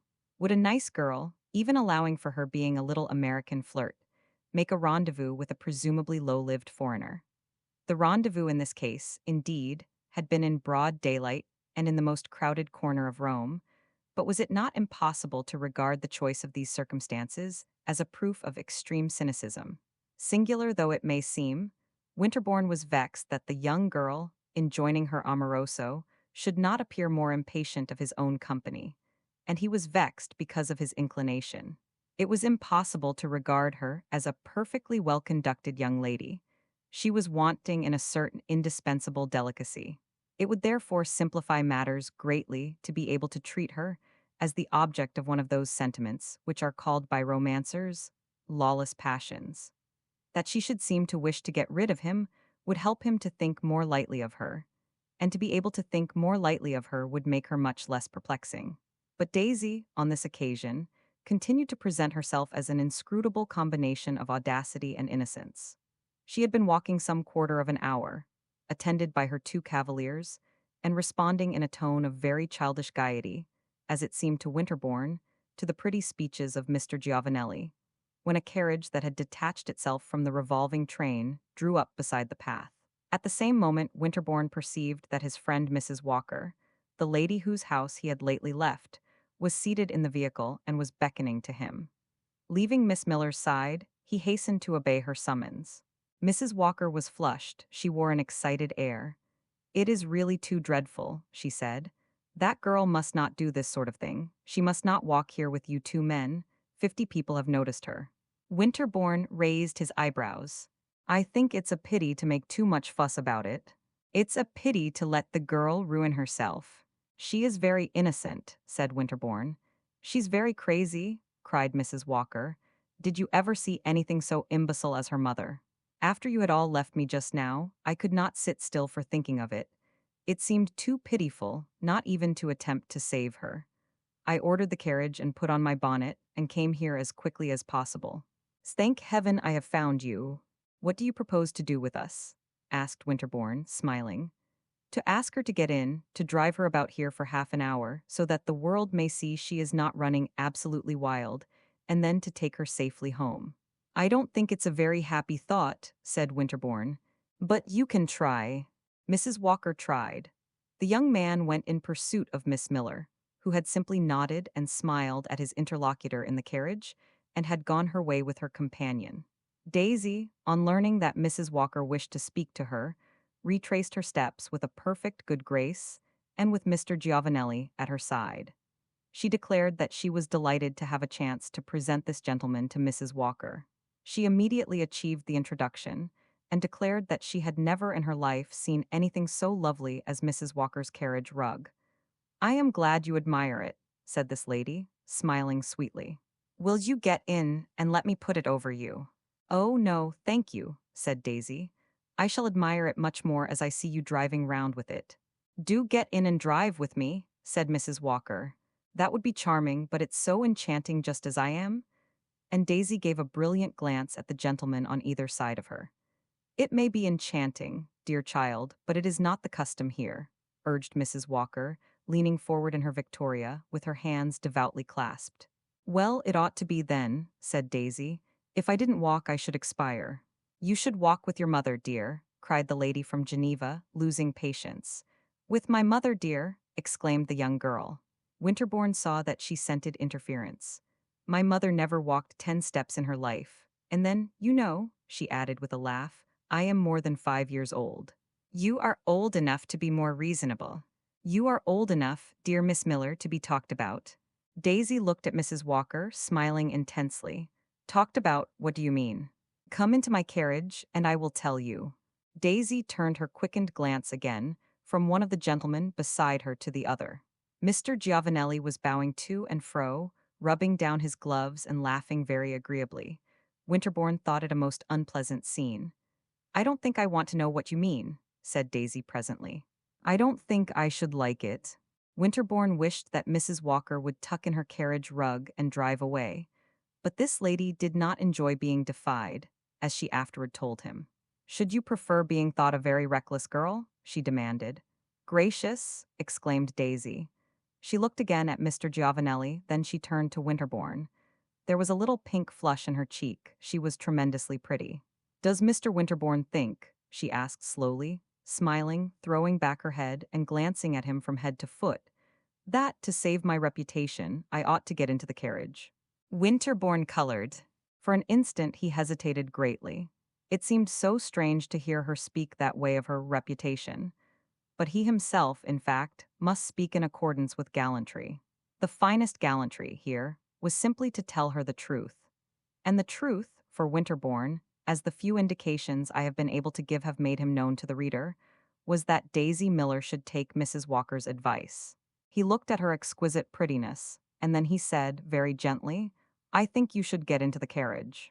Daisy gave a violent laugh. "I never heard anything so stiff. If this is improper, Mrs. Walker," she pursued, "then I am all improper and you must give me up. Goodbye, I hope you'll have a lovely ride." And with Mr. Giovanelli, who made a triumphantly obsequious salute, she turned away. Mrs. Walker sat looking after her, and there were tears in Mrs. Walker's eyes. "Get in here, sir," she said to Winterbourne, indicating the place beside her. The young man answered that he felt bound to accompany Miss Miller, whereupon Mrs. Walker declared that if he refused her this favor, she would never speak to him again. She was evidently in earnest. Winterbourne overtook Daisy and her companion, and, offering the young girl his hand, told her that Mrs. Walker had made an imperious claim upon his society. He expected that in answer she would say something rather free, something to commit herself still further to that recklessness from which Mrs. Walker had so charitably endeavored to dissuade her. But she only shook his hand, hardly looking at him, while Mr. Giovanelli bade him farewell with a too emphatic flourish of the hat. Winterbourne was not in the best possible humor as he took his seat in Mrs. Walker's Victoria. "That was not clever of you," he said candidly, while the vehicle mingled again with the throng of carriages. "In such a case," his companion answered, "I don't wish to be clever. I wish to be earnest." "Well, your earnestness has only offended her and put her off." "It has happened very well," said Mrs. Walker. "If she is so perfectly determined to compromise herself, the sooner one knows it the better. One can act accordingly." "I suspect she meant no harm," Winterbourne rejoined. "So I thought a month ago, but she has been going too far." "What has she been doing?" "Everything that is not done here. Flirting with any man she could pick up, sitting in corners with mysterious Italians, dancing all the evening with the same partners, receiving visits at 11 o'clock at night. Her mother goes away when visitors come." "But her brother," said Winterbourne, laughing, "sits up till midnight. He must be edified by what he sees.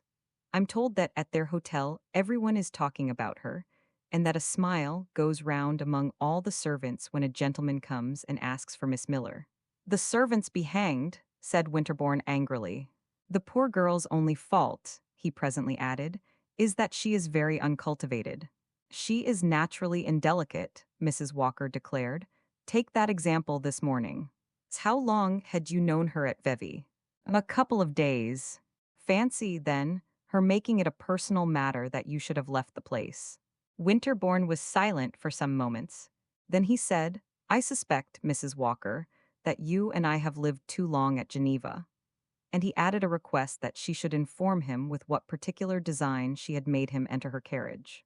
"I wish to beg you to cease your relations with Miss Miller, not to flirt with her, to give her no further opportunity to expose herself, to let her alone, in short."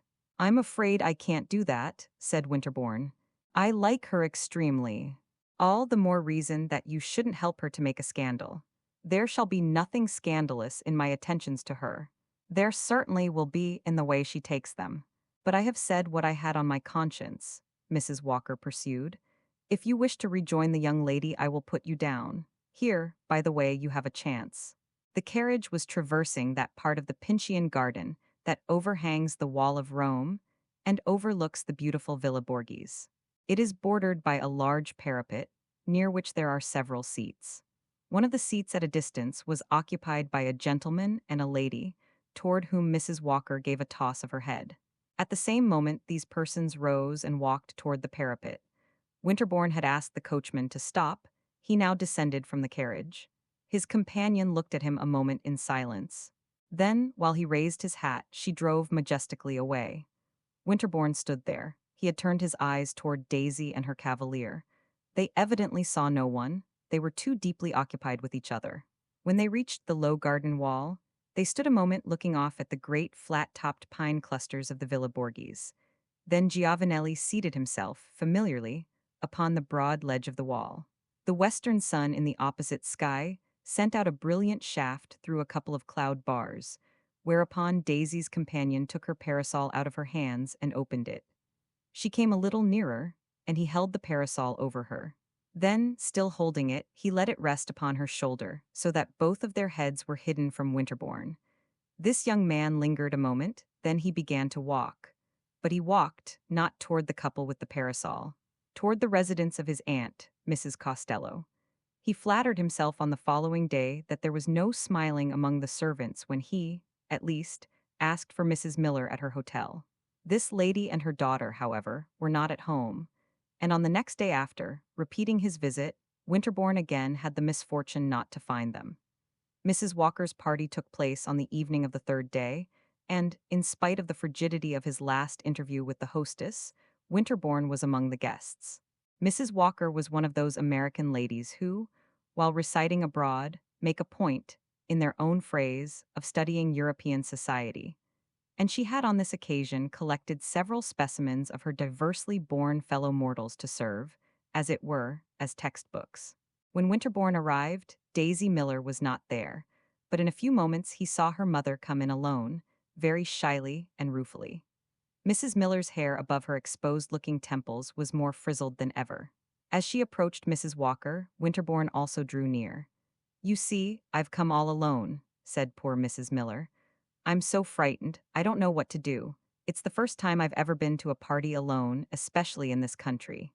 I wanted to bring Randolph or Eugenio or someone, but Daisy just pushed me off by myself. I ain't used to going round alone." "And does not your daughter intend to favor us with her society?" demanded Mrs. Walker impressively. "Well, Daisy's all dressed," said Mrs. Miller with that accent of the dispassionate, if not of the philosophically, historian with which she always recorded the current incidents of her daughter's career. "She got dressed on purpose before dinner. But she's got a friend of hers there, that gentleman, the Italian that she wanted to bring. They've got going at the piano, it seems as if they couldn't leave off. Mr. Giovanelli sings splendidly. But I guess they'll come before very long," concluded Mrs. Miller hopefully. "I'm sorry she should come in that way," said Mrs. Walker. "Well, I told her that there was no use in her getting dressed before dinner if she was going to wait 3 hours," responded Daisy's mamma. "I didn't see the use of her putting on such a dress as that to sit round with Mr. Giovanelli." "This is most horrible," said Mrs. Walker, turning away and addressing herself to Winterbourne. "L.S. Affish. It's her revenge for my having ventured to remonstrate with her. When she comes, I shall not speak to her." Daisy came after 11 o'clock, but she was not, on such an occasion, a young lady to wait to be spoken to. She rustled forward in radiant loveliness, smiling and chattering, carrying a large bouquet, and attended by Mr. Giovanelli. Everyone stopped talking and turned and looked at her. She came straight to Mrs. Walker. "I'm afraid you thought I never was coming, so I sent Mother off to tell you. I wanted to make Mr. Giovanelli practice some things before he came. You know he sings beautifully, and I want you to ask him to sing. This is Mr. Giovanelli. You know I introduced him to you. He's got the most lovely voice, and he knows the most charming set of songs.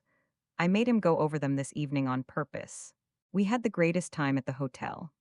Of all this Daisy delivered herself with the sweetest, brightest audibleness, looking now at her hostess and now round the room, while she gave a series of little pats, round her shoulders to the edges of her dress. "Is there anyone I know?" she asked. "I think everyone knows you," said Mrs. Walker pregnantly, and she gave a very cursory greeting to Mr. Giovanelli. This gentleman bore himself gallantly. He smiled and bowed, and showed his white teeth. He curled his mustaches and rolled his eyes and performed all the proper functions of a handsome Italian at an evening party. He sang very prettily half a dozen songs, though Mrs. Walker afterward declared that she had been quite unable to find out who asked him. It was apparently not Daisy who had given him his orders. Daisy sat at a distance from the piano, and though she had publicly, as it were, professed a high admiration for his singing, talked, not inaudibly, while it was going on. "It's a pity these rooms are so small.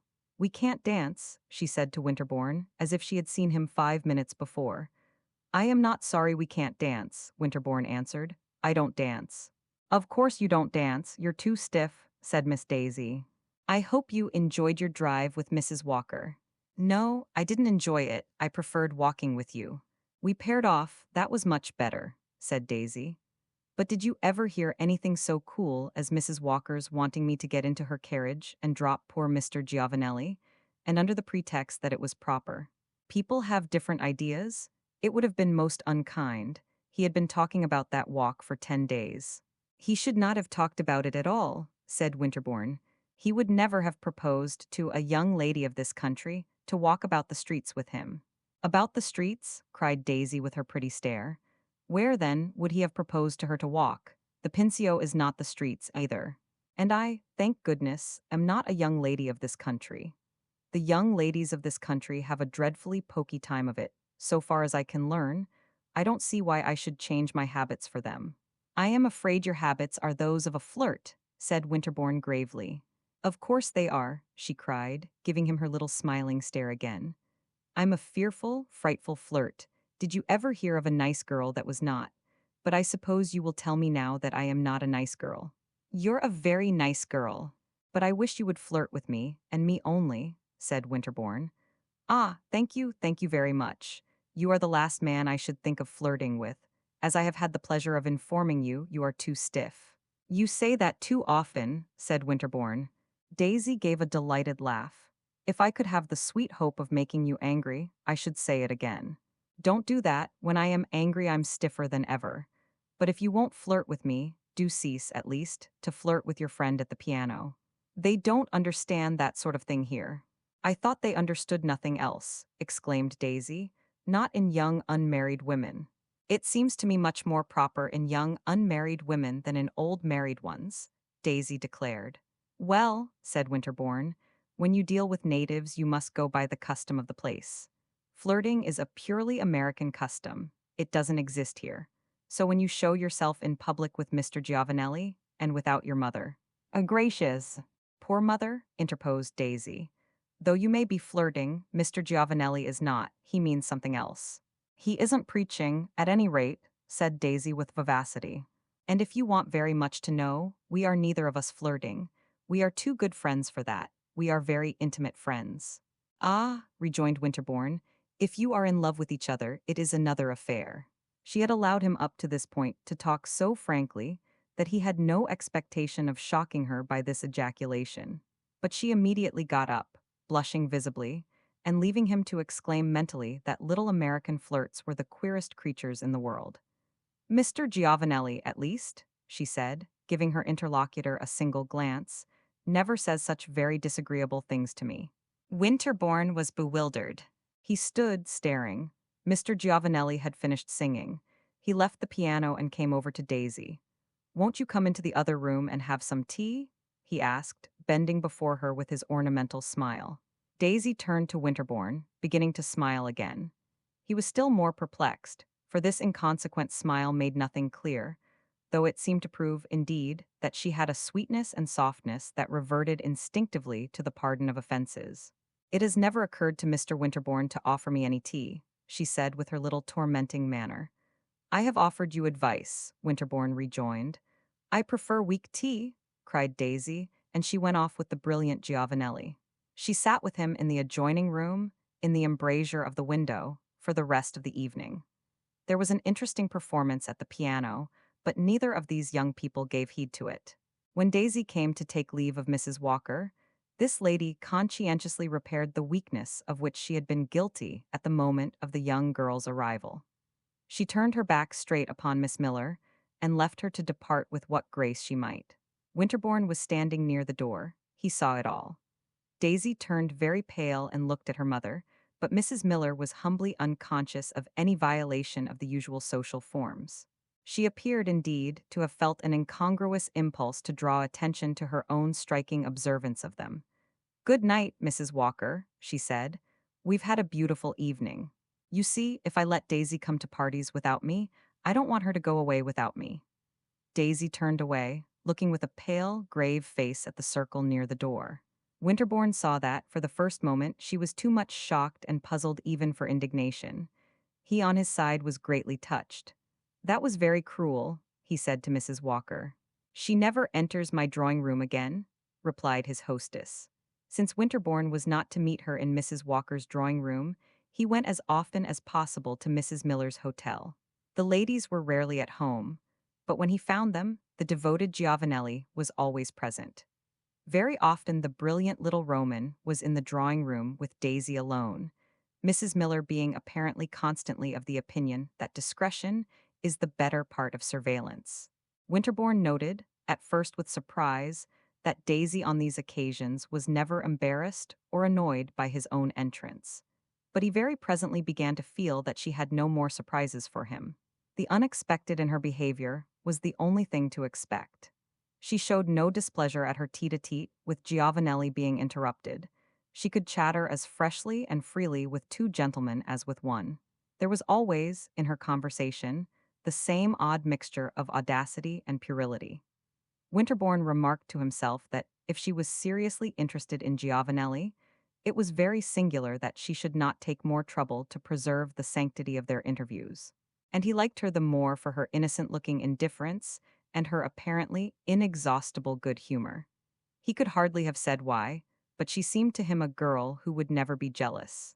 At the risk of exciting a somewhat derisive smile on the reader's part, I may affirm that with regard to the women who had hitherto interested him, it very often seemed to Winterbourne among the possibilities that, given certain contingencies, he should be afraid, literally afraid of these ladies. He had a pleasant sense that he should never be afraid of Daisy Miller. It must be added that this sentiment was not altogether flattering to Daisy. It was part of his conviction, or rather of his apprehension, that she would prove a very light young person. But she was evidently very much interested in Giovanelli. She looked at him whenever he spoke. She was perpetually telling him to do this and to do that. She was constantly chaffing and abusing him. She appeared completely to have forgotten that Winterbourne had said anything to displease her at Mrs. Walker's little party. One Sunday afternoon, having gone to St. Peter's with his aunt, Winterbourne perceived Daisy strolling about the great church in company with the inevitable Giovanelli.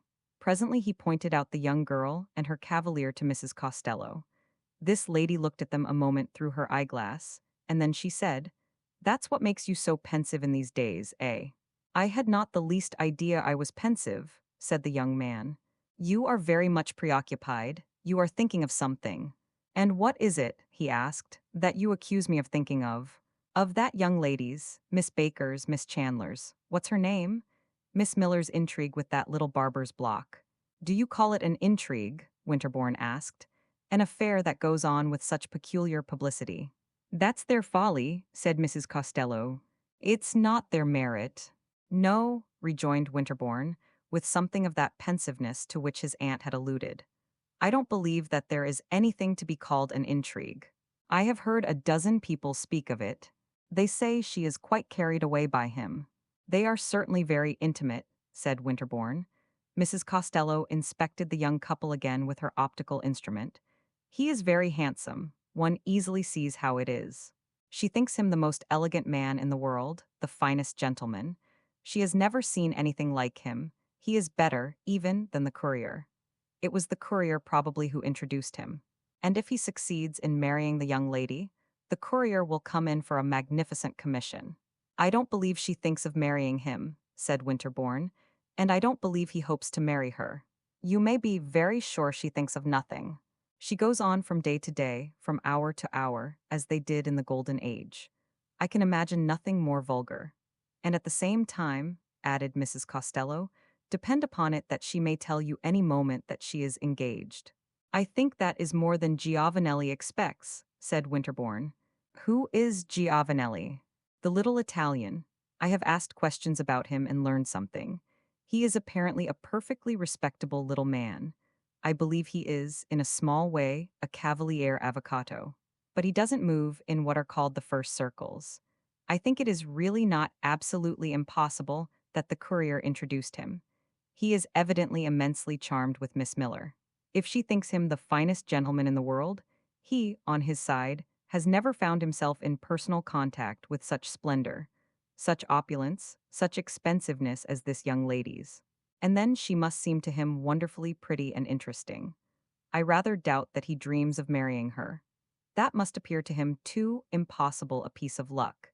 He has nothing but his handsome face to offer, and there is a substantial Mr. Miller in that mysterious land of dollars. Giovanelli knows that he hasn't a title to offer. If he were only a count or a marchese, he must wonder at his luck, at the way they have taken him up. He accounts for it by his handsome face, and thinks Miss Miller a young lady qui si passe ses fantasies," said Mrs. Costello. "It is very true," Winterbourne pursued, "that Daisy and her mamma have not yet risen to that stage of, what shall I call it? Of culture at which the idea of catching a count or a marchese begins. I believe that they are intellectually incapable of that conception." "Ah, but the avocado can't believe it," said Mrs. Costello. Of the observation excited by Daisy's intrigue, Winterbourne gathered that day at St. Peter's sufficient evidence. A dozen of the American colonists in Rome came to talk with Mrs. Costello, who sat on a little portable stool at the base of one of the great pilasters. The Vesper service was going forward in splendid chants and organ tones in the adjacent choir, and meanwhile, between Mrs. Costello and her friends, there was a great deal said about poor little Miss Miller's going really too far. Winterbourne was not pleased with what he heard, but when, coming out upon the great steps of the church, he saw Daisy, who had emerged before him, get into an open cab with her accomplice and roll away through the cynical streets of Rome, he could not deny to himself that she was going very far indeed. He felt very sorry for her. Not exactly that he believed that she had completely lost her head, but because it was painful to hear so much that was pretty and undefended and natural assigned to a vulgar place among the categories of disorder. He made an attempt after this to give a hint to Mrs. Miller. He met one day in the Corso a friend, a tourist like himself, who had just come out of the Doria Palace, where he had been walking through the beautiful gallery.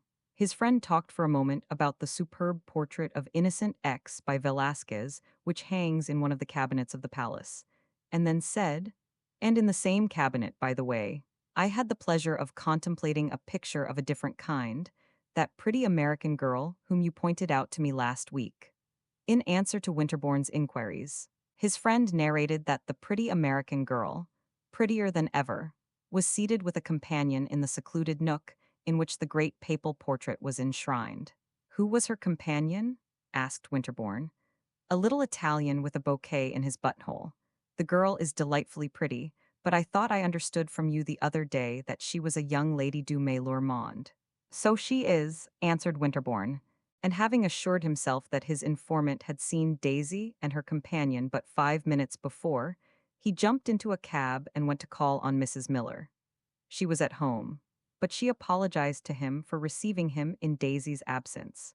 "She's gone out somewhere with Mr. Giovanelli," said Mrs. Miller. "She's always going round with Mr. Giovanelli." "I have noticed that they are very intimate," Winterbourne observed. "Oh, it seems as if they couldn't live without each other," said Mrs. Miller. "Well, he's a real gentleman anyhow. I keep telling Daisy she's engaged." "And what does Daisy say?" "Oh, she says she isn't engaged." "But she might as well be," this impartial parent resumed. "She goes on as if she was. But I've made Mr. Giovanelli promise to tell me if she doesn't. I should want to write to Mr. Miller about it, shouldn't you?"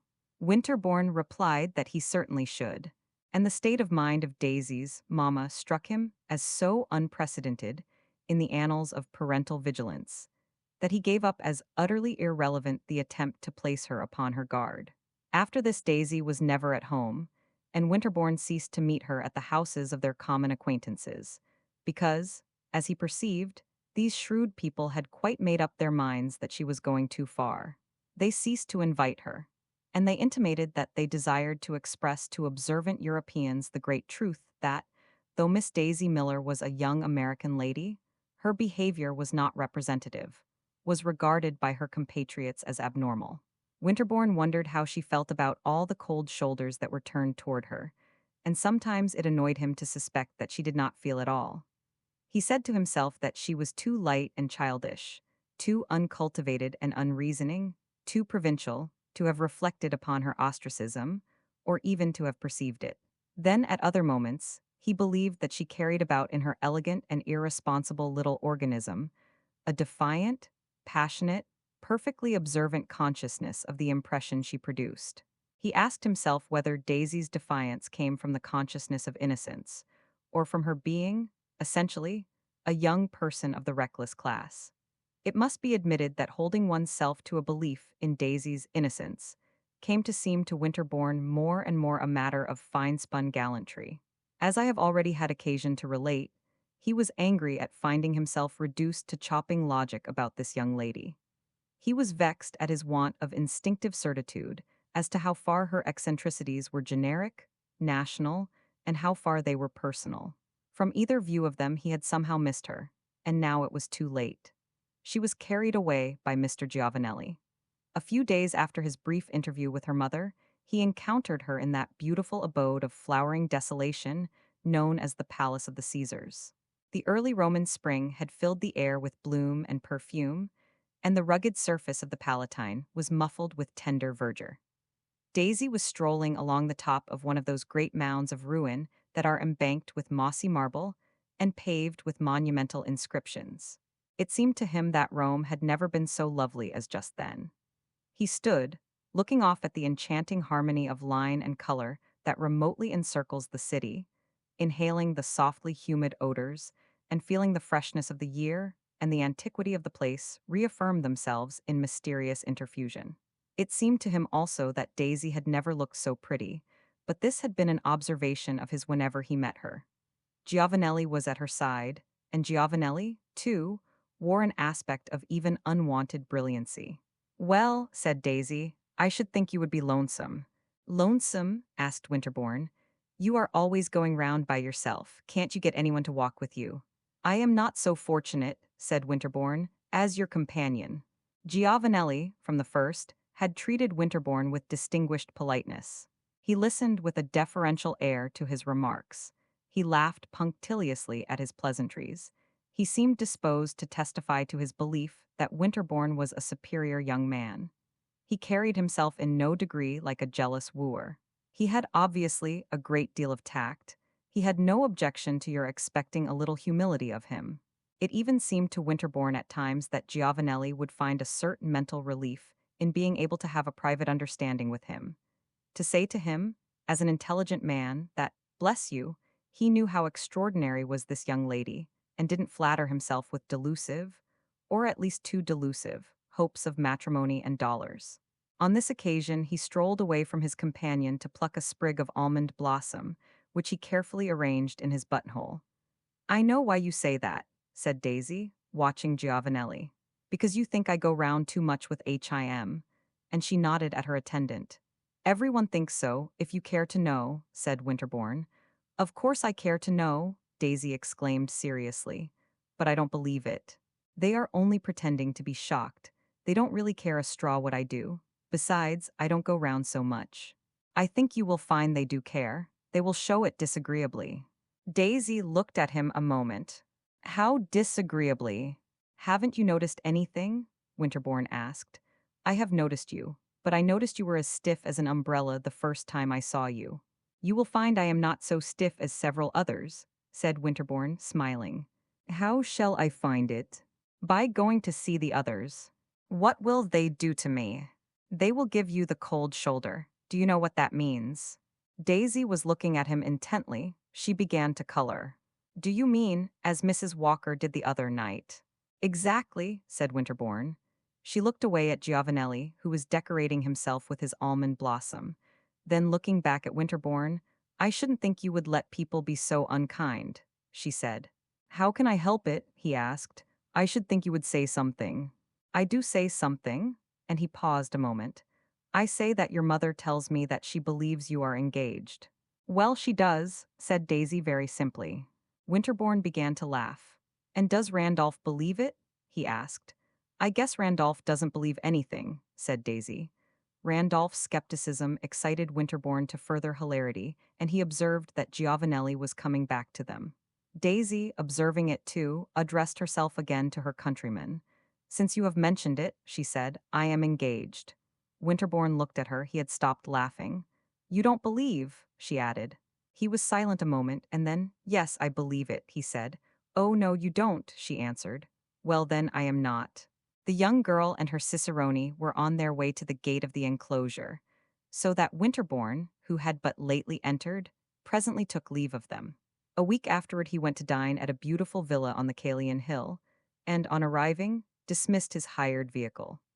The evening was charming, and he promised himself the satisfaction of walking home beneath the Arch of Constantine and past the vaguely lighted monuments of the Forum.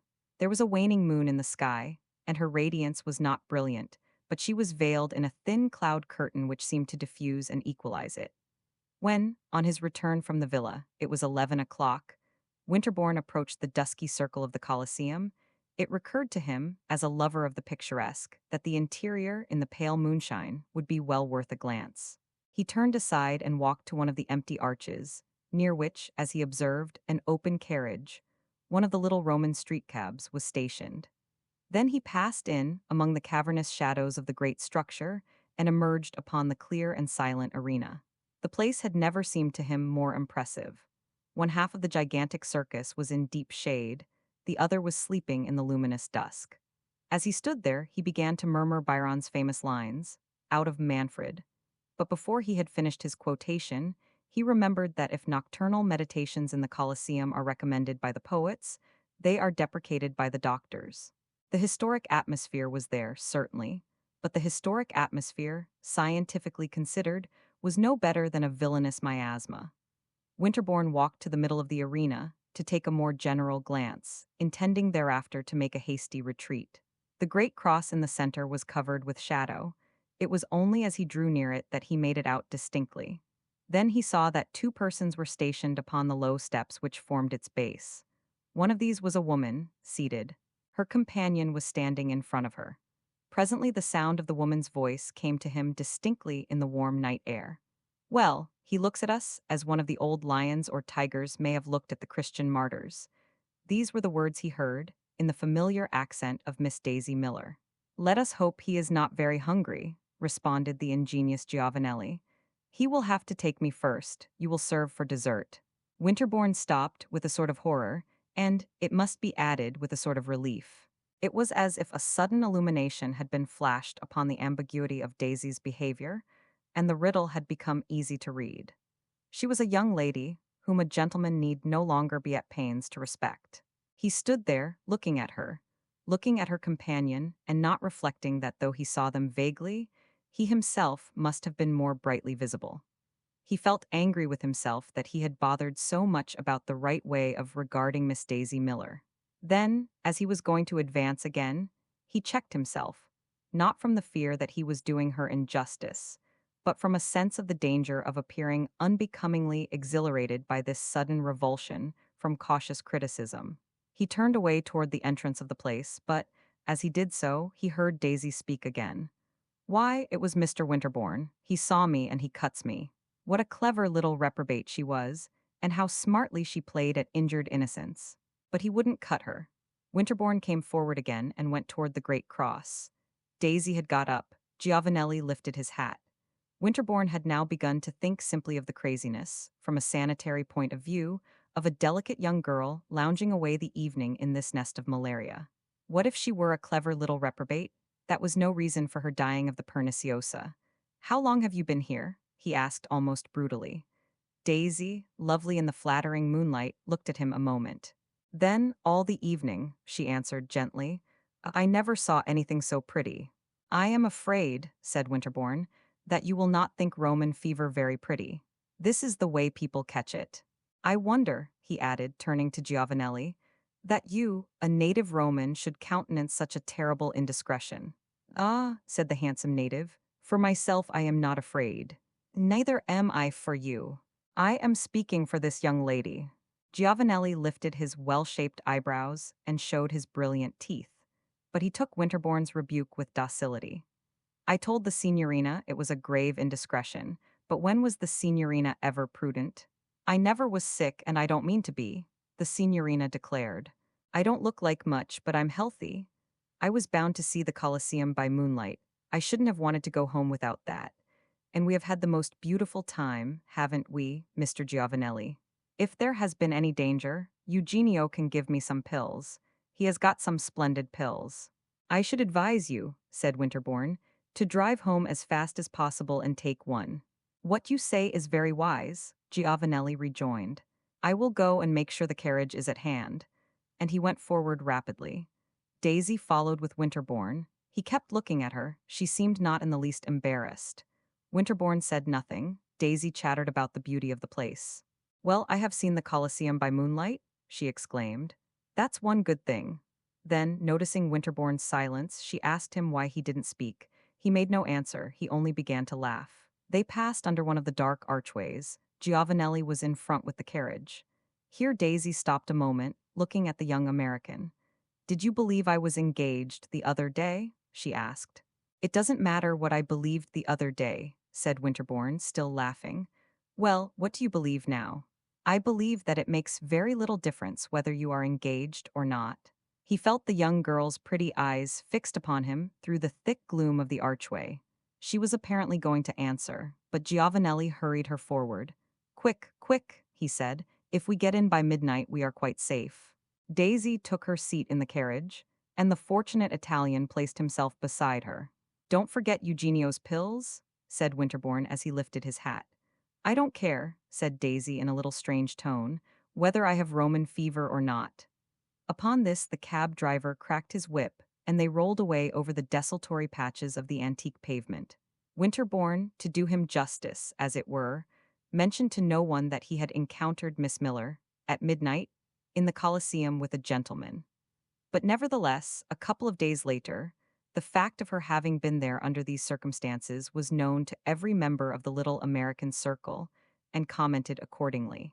Winterbourne reflected that they had of course known it at the hotel, and that, after Daisy's return, there had been an exchange of remarks between the porter and the cab driver.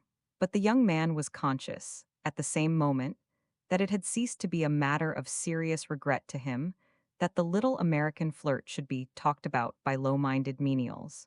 These people, a day or two later, had serious information to give. The little American flirt was alarmingly ill. Winterbourne, when the rumor came to him, immediately went to the hotel for more news. He found that 2 or 3 charitable friends had preceded him, and that they were being entertained in Mrs. Miller's salon by Randolph. It's going round at night, said Randolph. That's what made her sick. She's always going round at night. I shouldn't think she'd want to, it's so plaguey dark. You can't see anything here at night except when there's a moon. In America, there's always a moon. Mrs. Miller was invisible. She was now, at least, giving her daughter the advantage of her society. It was evident that Daisy was dangerously ill. Winterbourne went often to ask for news of her, and once he saw Mrs. Miller, who, though deeply alarmed, was, rather to his surprise, perfectly composed, and, as it appeared, a most efficient and judicious nurse. She talked a good deal about Dr. Davis, but Winterbourne paid her the compliment of saying to himself that she was not, after all, such a monstrous goose. Daisy spoke of you the other day, she said to him. Half the time she doesn't know what she's saying, but that time I think she did. She gave me a message she told me to tell you. She told me to tell you that she never was engaged to that handsome Italian. I am sure I am very glad. Mr. Giovanelli hasn't been near us since she was taken ill. I thought he was so much of a gentleman, but I don't call that very polite. A lady told me that he was afraid I was angry with him for taking Daisy round at night. Well, so I am, but I suppose he knows I'm a lady. I would scorn to scold him. Anyway, she says she's not engaged.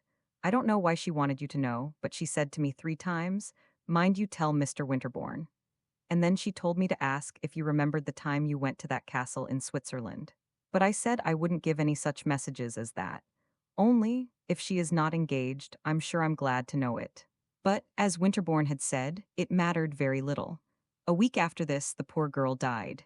It had been a terrible case of the fever. Daisy's grave was in the little Protestant cemetery, in an angle of the wall of Imperial Rome, beneath the cypresses and the thick spring flowers. Winterbourne stood there beside it, with a number of other mourners, a number larger than the scandal excited by the young lady's career would have led you to expect. Near him stood Giovanelli, who came nearer still before Winterbourne turned away. Giovanelli was very pale. On this occasion he had no flower in his buttonhole. He seemed to wish to say something. At last he said, "She was the most beautiful young lady I ever saw and the most amiable," and then he added in a moment, "and she was the most innocent." Winterbourne looked at him and presently repeated his words, "and the most innocent. The most innocent." Winterbourne felt sore and angry.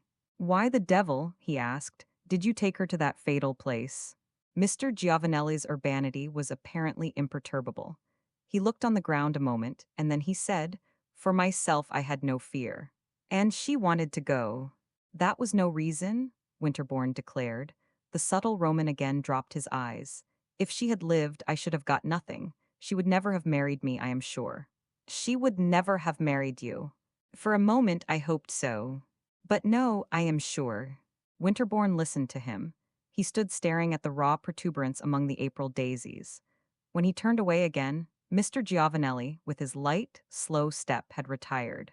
Winterbourne almost immediately left Rome, but the following summer he again met his aunt, Mrs. Costello, at Vevey. Mrs. Costello was fond of Vevey. In the interval, Winterbourne had often thought of Daisy Miller and her mystifying manners. One day he spoke of her to his aunt, said it was on his conscience that he had done her injustice. "I am sure I don't know," said Mrs. Costello.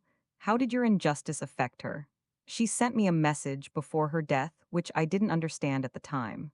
But I have understood it since. She would have appreciated one's esteem." "Is that a modest way," asked Mrs. Costello, "of saying that she would have reciprocated one's affection?" Winterbourne offered no answer to this question, but he presently said, "You were right in that remark that you made last summer. I was booked to make a mistake. I have lived too long in foreign parts." Nevertheless, he went back to live at Geneva, whence there continued to come the most contradictory accounts of his motives of sojourn. A report that he is studying hard, an intimation that he is much interested in a very clever foreign lady.